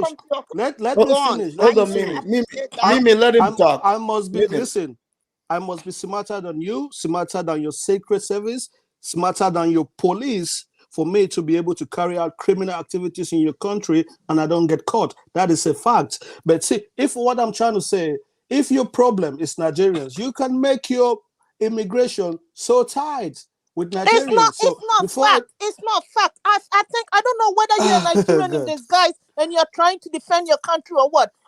There are the Mexican, the Hispanic in America. They commit more crimes than the natives. It doesn't mean they are superior. Doesn't mean they have dominance in America. What are you talking about? They know how to navigate. They understand. So this is just my premise. If I can navigate your secret society, your secret service, your police, and everything. If I can navigate them easily and come to your country and cause my havoc and live, that means go and find out the meaning of navigation and dominance. Your secret police and whatever you have in your country. Trevor. So if Trevor, to be an armed robber, let me. Trevor, to be an armed robber, you don't need. Hold on, you don't need to. You don't need to know about the Secret Service. You're robbing regular people. Let's just be realistic about that. But what is real is that there's the police that can stop them from doing that. Okay. So Fuller Sport, let's allow Fuller Sport. Fuller Sport, what do you think about what Right Move and Mimi are saying? We don't have Africa. Africa. We don't have resources to be able to do Fuller Sport there. Even in Nigeria, we don't. Okay, we have Kwesi back. Kwesi, did you hear what Mimi said? Yeah. What do you think about? No, I didn't hear what he said. Can you give me what she said a bit? Well, Mimi said I didn't hear what she said about borderless Africa. She said, because Mimi being a Gambian, she also gave her concern about Nigerians. Mimi, can you repeat what you said? I heard a part where she said I heard a part when she said Nigerians carry out robberies in Gambia with guns and stuff, something like that. I heard that part. Yeah, that's what she was saying. No, what I'm saying is the extent that they will go, no other person will go to other African countries and do it. They do it. Like we have Senegalese that do the same thing, Guineans that do the same thing. But when it comes to guns, bringing guns to other countries to rob, they will do anything when it comes to money, and they're not scared to do it. Well, it's a So what shame I was that a trying few to, armed robbers what I from was trying to Nigeria say can is, come to you are Gambia not and gonna see like outsmart the Ghanaians your say. police. Come on, come on, come on. Right, tribal African. You're a Pan-Africanist. You're not helping with your case here. Let me I'm finish. allowing you to make case for your movement here. What I'm trying to say this. I am for borderless Africa, but there's always going to be crimes. Okay, crime should not stop us from making a borderless Africa. And I'm going to insist, when I talk about borderless Africa, I'm talking about the movement of good services by But rich that's people. already happening. But The movement so of they goods. should make it think really, about the really. challenges too. What? We cannot only think about the good side. We have to think about There's challenges. always, of course, the challenges are always going to be there. But if what is crime is gonna increase in your country, that's not a good thing. My country should be able to fight the crime in its own. We should be able to fight crime in my country. I don't expect the African Union to come and fight crime in my country. No, Okay, that is so my Trevor, responsibility. Okay, hold on. So wait, Trevor, then from your own logic, what you're saying, then like what Right Move is saying, Mimi also is saying is, okay, they're not saying their countries are perfect, but they do not want, extra bad apples added onto the bad apples they already have. They're not talking Nobody about wants that. they need Nobody someone wants that. else to come and fight that fight. So this is why they are opting out of the borderless Africa. See, no one wants that. This what say. I don't know if you see the benefit of what is gonna. I don't the benefit of how other African countries are gonna benefit from this borderless Africa. I don't know what Gambia produces, but I don't have any product from Gambia in my country. Maybe you do produce some product I can have in my country. But you can't can do get that right now. You can get that right now. Okay, I can get that right now, Alfredamus. But maybe the cost, maybe you get your goods, you need to pass through Senegal. You need to keep on paying these custom duties before your goods comes to Cameroon. The price we can afford, but the Chinese or the what was it called? The other people over there can just bring their goods straight from China and flood my market with it. So people should just African ignore. They should ignore their fears and just no. We can't fight. There's always going to be crime. We can't remain in that fear and don't move ahead. We can't remain in fear. I think you got a point there. Also, you got a point. Listen, what do you have to say? Let me make this last point, please. I don't know which world that guy lives in, but in Europe, there is the free movement, not a borderless Europe, but there is a free movement. Now, Britain was in the EU since its inception. And up until last 4 years, which was 2016, they opted out. Why? Because the Eastern Europeans were too many here. They were committing crimes, raping young girls, stabbing, committing a lot of negative attributes were falling on the Eastern Europeans. And now the British were like, no, this is not right. This is our country. We need to take control of our country. So do you mean to tell me that the Eastern Europeans were superior here with all the crimes they were committing? Well, if you're talking about Brexit, I know a lot about Brexit. Yes, now, so tell me about it. Yeah, now the British people they've got shortage of worker, and the Brexit thing it was not It was not something that was 100% decided by the British people. It was like a 50-50 thing even. It was not like the whole British. It was like 40 or 40-something and 50-something%. So it's a complex, the Brexit thing is a complex thing on itself, even up to now. I don't care. I don't care the fact that they voted out. They're still having trouble in Brussels even to have the terms of Brexit. It's not even completed. It's a mess, the Brexit thing. Whether and some it's people a mess think, or not, the majority put their hands on it and said, no, we want out of the EU. God. And there are a lot of people. There are a lot of people that still believe that was a mistake. A lot of them. Whether it's a mistake or not, they are out. You know, and the process is still ongoing.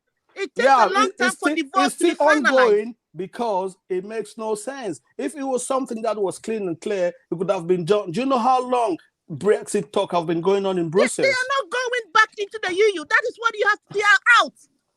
You are so defensive. You have no valid point. You are so defensive. That thing is put your voice down. Don't get emotional. You're trying to I'm not getting emotional. Maybe it's the way I talk. But you are very defensive. They have voted out. And it takes a long time for divorce to be finalized.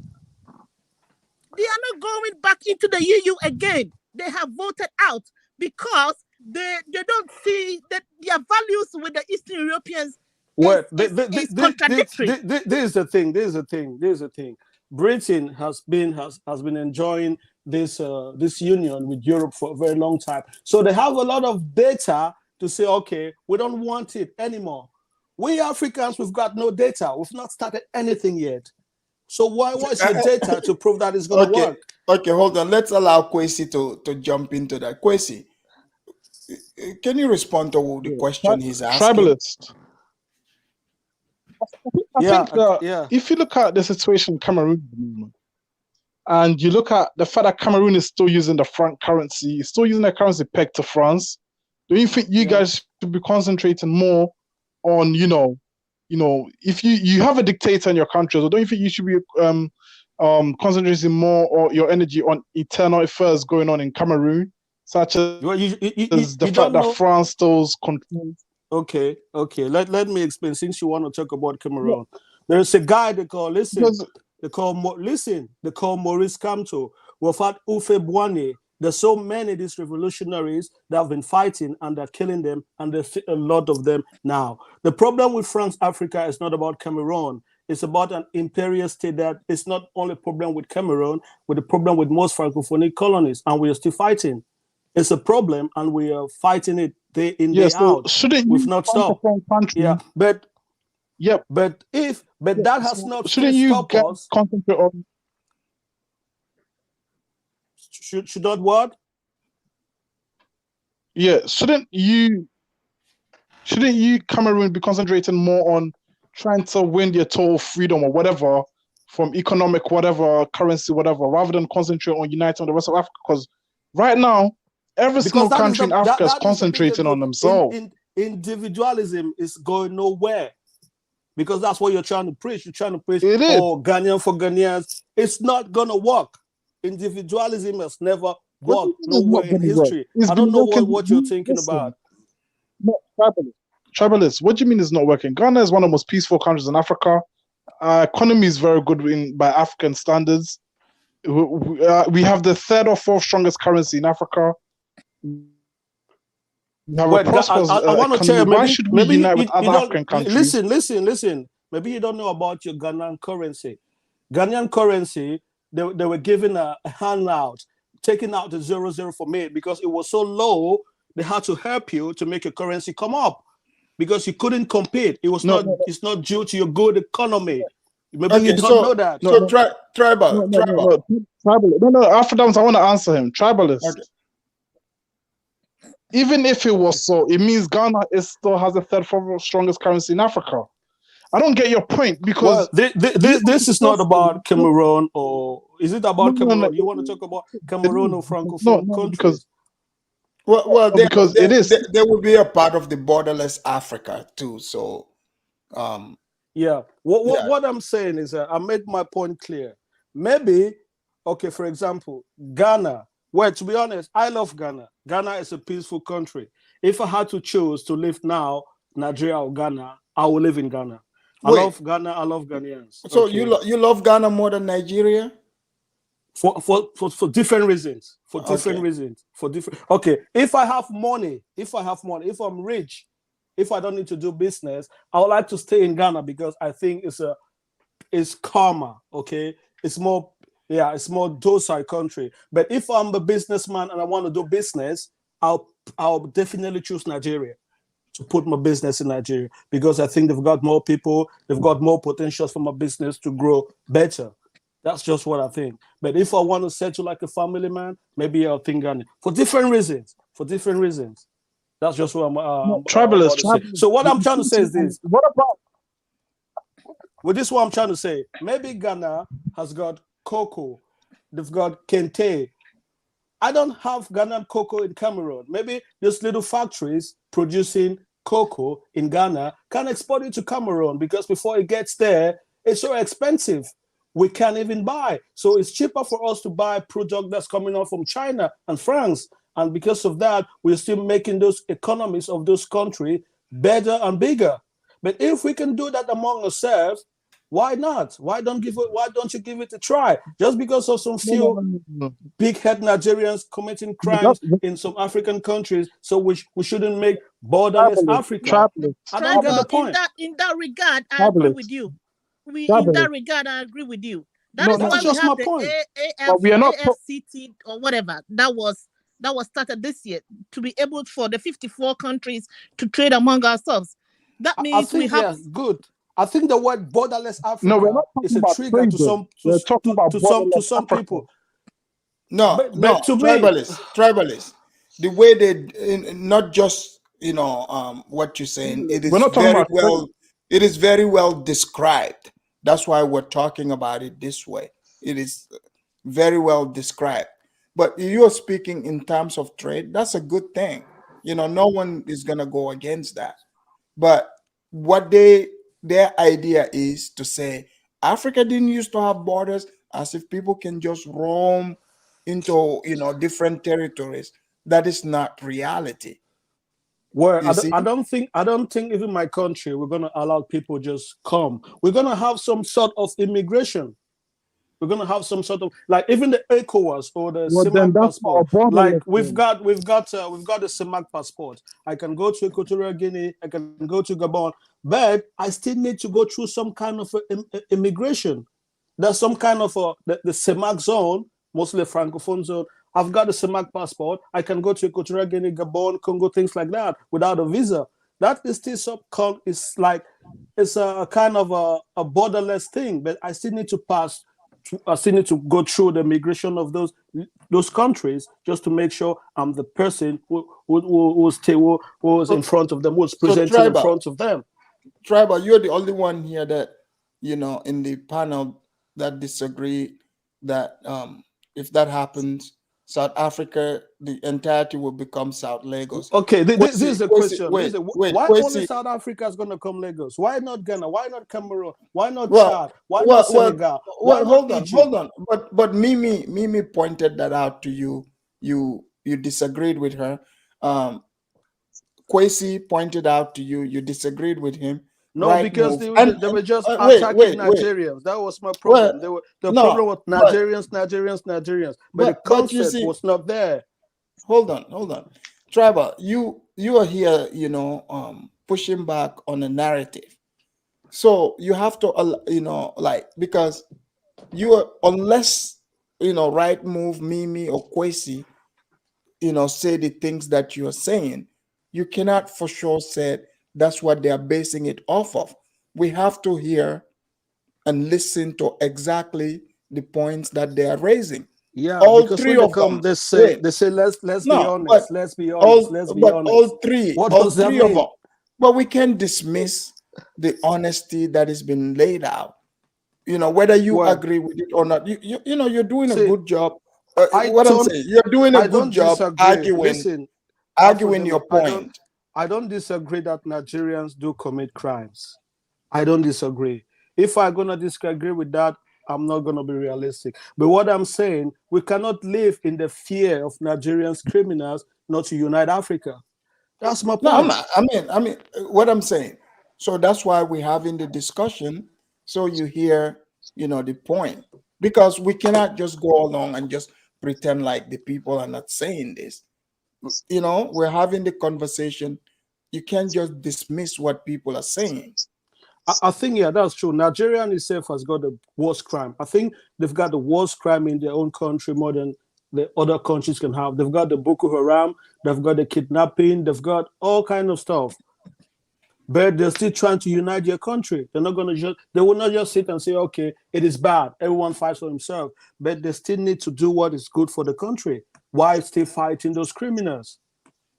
That's just what I'm saying. Yeah, criminals can win. It's like you're negotiating with terrorists. You don't do that. But why would somebody, okay, for example, let's take Ghana.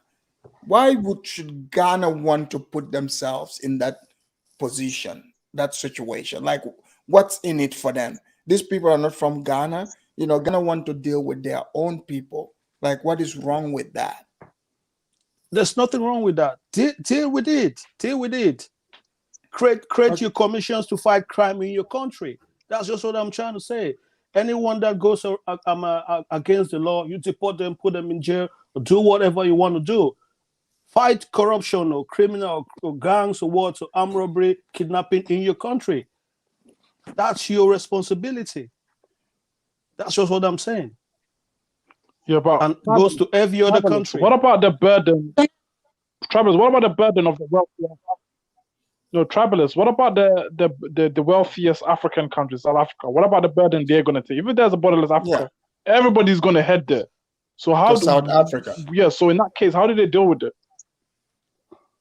Well, I don't know about everybody is going to get there. You're trying to make South Africa as like a safe haven. As I said, South Africa is not a safe country, even without the foreigners. South Africa in itself has got its own crime issue.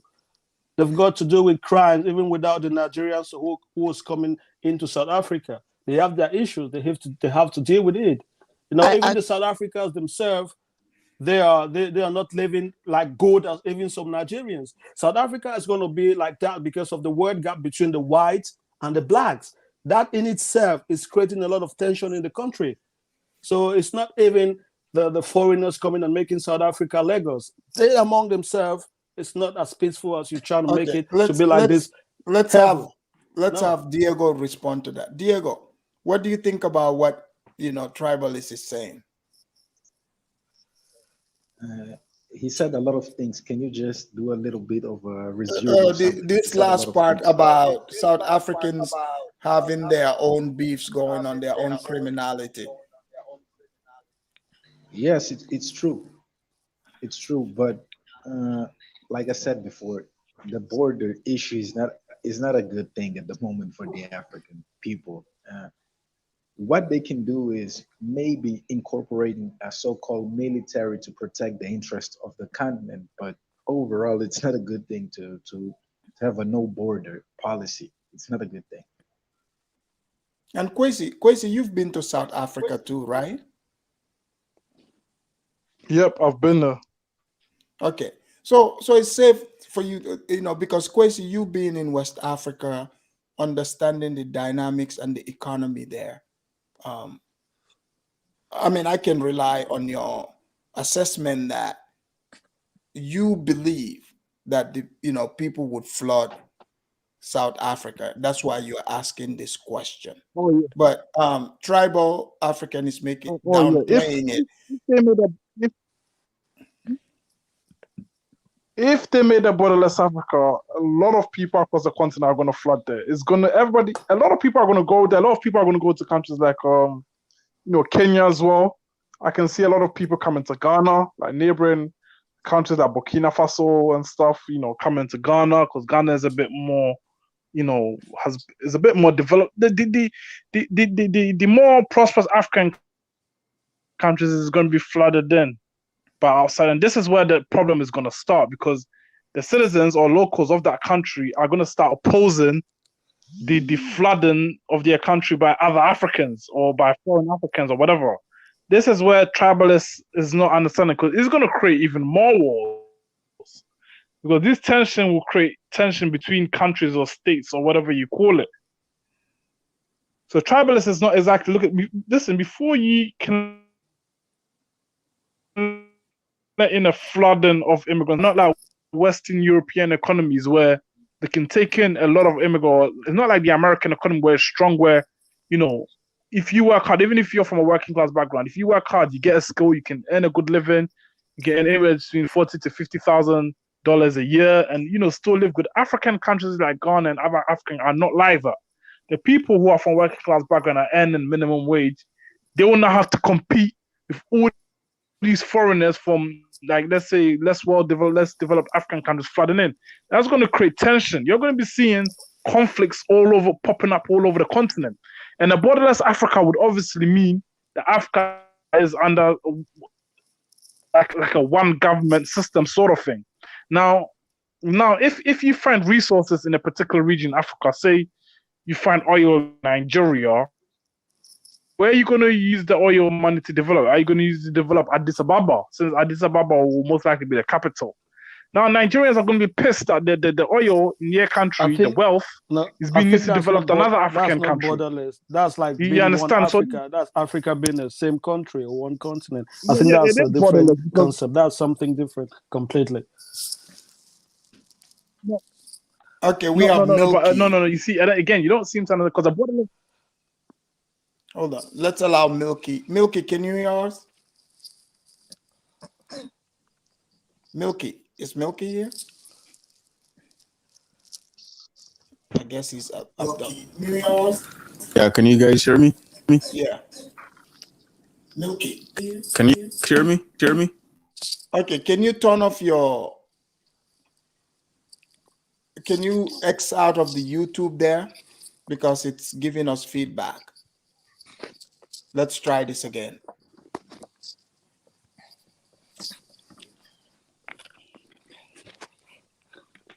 Okay, hold on. Let's bring in Josie Gold in the meantime. Josie Gold, welcome to the show again.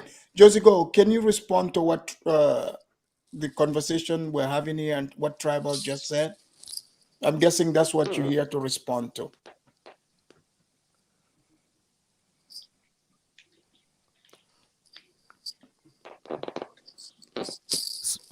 Sorry, Thomas, please repeat what you said.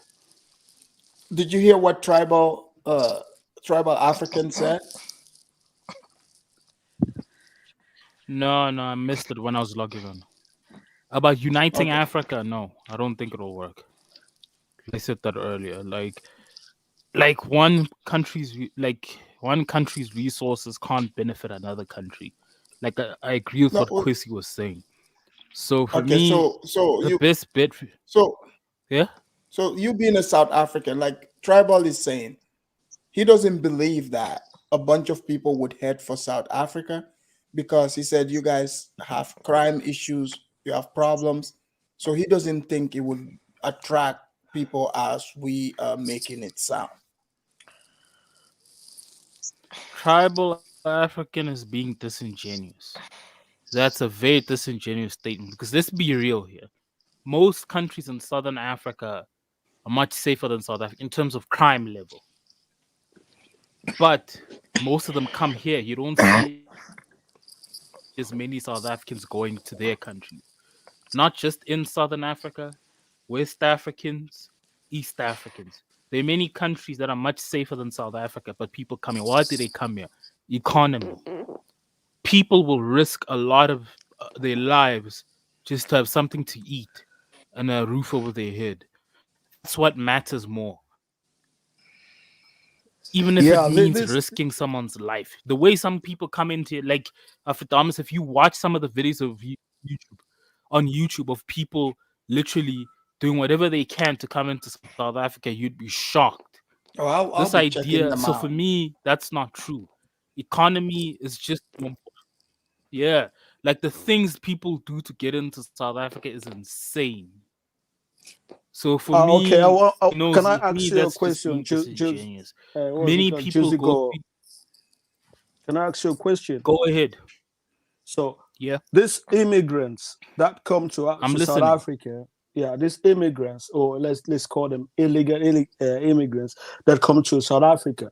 Do you think your life get better or not from how they live in your previous countries? Look, from what they tell me, look, as a South African, look, whether people like to admit this or not, South African standard of living has become much higher than it ever was before. There's a lot Yeah, of that's money thanks on to the the white. ground. That's thanks to the There's a lot Dutch of white man. assistance from the government. Well, tribal, it doesn't matter. Hold on, Thanks hold to on, who, hold on. it's still Let me high. answer your question. Let me just answer his question. Yeah. Look, so it's still high. So meaning that many people that come here, they tell us they make more money here than they in their own countries. Meaning that for them, even if they'll even risk living under terrible conditions sometimes, and some of them we would consider terrible are much better than where they come from. As shocking as it is, it's true. Many countries out there, many people out there are just not in a good position. Things are terrible out there. That's something. Yeah, that's true. That's true. But these people you're talking about that living in this deplorable Rushing condition. into South Africa daily. Something wrong with my internet connection. Yeah. Well, can you hear me? We can hear you. Well, it looks We like can hear. we can hear you. The fact Yes, is, talk. Well, what I'm just trying to say, that is immigration, and that is a world's problem. It's not South Africans' problem. I think there's so many other ways of making immigration work for each country. And one of our brothers, he said something that was very correct. There's always two sides of things. There's always the good side of immigration, and there's always a bad side for immigration. We can see what advantages you can get from these immigrants coming from your country. You can say, okay, we just want this kind of people coming to South Africa or not, because we can't stop immigration. No country in this world can stop immigration. America, with all its power, cannot even stop immigration or illegal immigration. So we just need to look for a better way to make these things work, because fighting it with xenophobia, hate, it's not gonna work. Trevor, you're getting off subject here, because 1 minute you said South Africa is, people are not gonna be coming there as we think. Yes. No, but now this is what I said. you're pleading. Let me say it again clear. I said you're trying to make South Africa look like a safe haven. Sorry. No, nobody said looks like nobody a safe said haven. To be straight with you. Wait a minute. We must be honest. This is I said I'm gonna honest. say exactly Tribal. what I said. But Tribal, you're using your own words to formulate your own argument and argue against yourself. Wait, no one is let speaking me of say safe what I said. haven. Let me say People are what I going said. there Can I for speak? economic reasons. Economic reasons. Everyone is going to every country for economic No. reasons. Chinese are coming to my country. China is more developed than my country. They're coming to my country for economic reasons as well. Lebanese are coming to my country. Their country is more developed than my country. They're coming to my country for economic reasons as well. Well, that's just my point. Okay. I see that we are not going to get anywhere with can I make this point? With the Pan-Africanists, but we will be coming to the closing statements of the show. Last show for 2021. The next one will be in 2022. So Josie, great go. Show. You go. Then we have Diego. Then we have who else? Right Move, and then Tribal. You would be the last one for standing up for your Pan-Africanist movement. Thank you. Josie. Go ahead, Look, Josie. Look, people travel. Look, I don't want to look. It's also important not to misrepresent my country. It has high crime stats, but it's livable. Meaning you're not gonna just be walking anywhere or everywhere, and then you're just gonna be afraid for your life. Like, I don't live in fear. High crime rate doesn't mean like the country is this whole terrible place where you just fearful of your life. It just means it's higher than other places, and much higher than some places. It's just the reality. So no, like this whole South Africa is just crime. That's just propaganda. Even though I do think we do have a crime problem, I do think people sometimes over-exaggerate it. I think that's one of the reasons why people still come here. Two, most people come here for economy. That's just the reality. and a better standard of life. And some of them, when they see, especially how at least poor Black South Africans live, and they see the benefits that their children get, they see the amount of people, especially Black people, who become middle class and wealthy in South Africa, especially Black, and the standard of living, the infrastructure, it's appealing to most people. That's just the Right. reality. Some people don't like to admit that, especially Pan-Africanists, but that's just the reality. Whether you like it or not, better standard of living, great infrastructure, economy could be better, but it's still better than most parts of the continent. So that's a huge attraction for most people, not just people in Africa, but people from outside of Africa. So look, Pan-Africanism thing will not work. I think everything that has to be said on this panel has been said. If you don't get it, then please watch the playback. If you still don't get it after watching the playback, maybe you need some help. Pan-Africanism will not work. So period. we Thank you, get it. Alfred. So it's a no for Josie Go. Thank you, Josie Go, and happy New Year to you. We got Diego. Diego, go for it. Yes. I agree with Joseph Gold as well. I don't think the open border is a good idea. But what I wanted to say is that most African countries are actually communist states. So the Julius Malema guy is financed by white globalists. So he knows that he's not going to achieve his agenda. He knows it. So he's just making noise. But Happy New Year. Happy New Year to you, Diego. Thank you. All right, we have St. James, and then we'll have Right Move. St. James, welcome to the show. Hi, thank you for having me, man. Happy New Year's and Happy New Year's to the peoples that are watching from the continent, man. Happy New Year, St. James. Yeah, I hope you've been watching all. Yeah, I just got home and I watched a snippet, and I'm gonna be short, right? Right. For all these people who made good point tonight, I respect every one of you, right? Africans from Ghana, I heard from South Africans, and people from Mozambique. So I believe the New Year's coming, right? I believe the New Year's is going to be the moment for all Africans to decide if we even want to be together. I'm talking about the African Union. Let's begin with that. So we are together already. So if we can't get together, let's break away. I'm really for breaking the African Union apart. Trust me, because based on what I'm hearing, we're not going to make any progress. Let's not lie to one another, man. Let's break it and try to see if we can come back under better terms. That's the way I'm seeing it. And for Kwesi, right, he made point about Burkina Faso coming to Ghana. I believe Kwesi in Ghana. I'm asking Kwesi, check the numbers of Ghanaians that was crossing their border, coming to Burkina Faso in the 90s. Once you get that number, we can have a conversations. It's not because of the fact that your country is doing great. You can talk about other neighboring countries coming to your country. I have seen many Ghanaians come to my country and did all kind of work in my country, and we still respect them. Let's be respectful. Exactly. Let's be respectful. Let's have the stats, and we can go at it anytime we want. Thank you. Thank you, St. James. Okay, now we have Right Move. Right Move. Closing statement. I agree with the man. I mean, sometimes the way Kwesi talk, I don't know how he talks, but I'm a Ghanaian. I listen to him most of the time, and I get pissed off. Honestly, I would say I'm a way Pan-Africanist and not a Pan-Africanist. I don't know how to say it, because I'm, in as much as I want Africa to work, Africa to be one, for us to have one currency, one passport, and be able to move freely and do everything. It's unrealistic. Why? Because the infrastructure is not in place.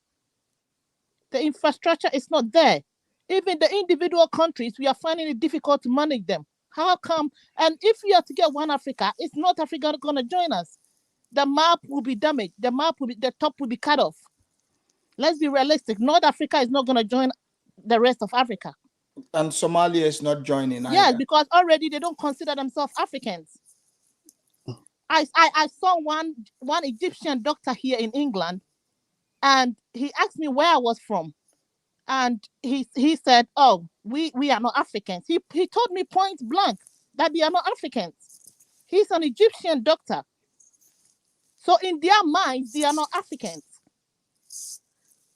So how is North Africa gonna join the rest of Africa? Maybe the one Africa will be sub-Saharan Africa, but I don't see North Africa joining. Let's be realistic. And the infrastructure is not there. And the other countries that are way up the ladder, they are gonna have infrastructure problem. What we can do is to have free movement and trade among ourselves. That is the best we can do, and see if we can move from there. Because even with the individual countries, we have a lot of problem with tribal groups. Let's be realistic. Within our own countries, we don't get on with tribals. Tribal, absolutely. So how are we gonna remove the borders and join together as one as on a continent as one country? We want that. We want one African passport. We want one currency, one language. But do we have the infrastructure yet? Are we there yet? It's gonna create chaos. There's gonna be a lot of animosity from other African countries towards other African countries. Let's be realistic. This is true. So that's all I can say. Thank you, Right Move, for your closing statement. Happy New Year to you too. All right. We have Tribal African. Your closing statement. Yeah, Ubuntu. I see that you stood your ground, you came, you presented Ubuntu. your case. Yeah. Okay. This is what I'm going to say. Yeah. I know that each individual countries in Africa have got issues. But man, there have been people, our forefathers, who have been fighting. They've killed themselves trying to make this continent unite in any way. Because if we don't, unity is the only way we have to make this, that we're going to make this continent the superpower that we want. But if we continue to buy in this idea of individualism, we are always going to be exploited by outside force. And that is my problem. Yes, Nigerians, they do things that some people don't like, but each individual country should be able to fight, to tackle crime at its own best. That's my point. Yeah, you're talking about borderless Africa. Well, borderless Africa, in a sense, it's a complex thing. We can start from somewhere. Let's start to make it a business-free business, a borderless, like business border-free, so that you can just take your goods. So you're not necessarily talking about like what others are saying. There will be South Lagos all over Africa. No, I don't think so. I don't really think so, because people who move are the ones that have the opportunity to move. Nigerians that are moving all over the place are the ones that can move. Cameroonians that are moving, they're still going to be the same people moving. But this is going to give an extra opportunity for business people in those various countries to scale up and making their economies better. People can collaborate in so many other ways. It's not just about what, because Nigerians are coming into my country, then Africa, we're not going to do Pan-Africanism. That to me don't really make sense. I think the only way we have to work together in Africa is to make Pan-Africanism really strong. We're going to find a way how it's going to work for us. If we don't want it to be, if we want it to be borderless, if we want it to be partially borderless, but we should have a form of Pan-Africanism so that we can keep our word of Africa in Africa. There's nothing wrong with South Africa helping Namibia. This is what these European countries, they do. They give handouts to the poorer ones. Come on, you need to meet up so that we can work together. But it's like, oh, I'm doing well, you're not doing well, get out from my country. That mentality is what I don't get it from this individuality, because of that, the Chinese and the Europeans are still exploiting us up till today. All right. And that's what I don't really like. Thank you. Thank you, Tribal African. He came in, he defended his position. He's still a 100% Pan-Africanist. Ubuntu. Yeah. Thank you for coming. And ladies and gentlemen, For those of you that are calling in late, sorry, we are, at the end of the program here. Try to catch us tomorrow. Sorry to all of you, whose, network couldn't get you in. Try to fix it. And when you call next time, make sure you're Xing out of the YouTube, because it gives me feedback and messes up the conversation. Ladies and gentlemen, we can all agree to disagree, but I think it's a great show to close out 2021. You guys saw Pan-Africanists came and, defended their position.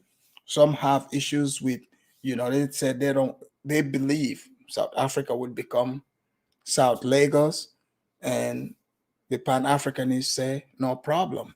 They have no issue with that. But until then, ladies and gentlemen, I hope you're having a wonderful, wonderful 2022. This is to the people in South Africa, because it's already 2022 over there.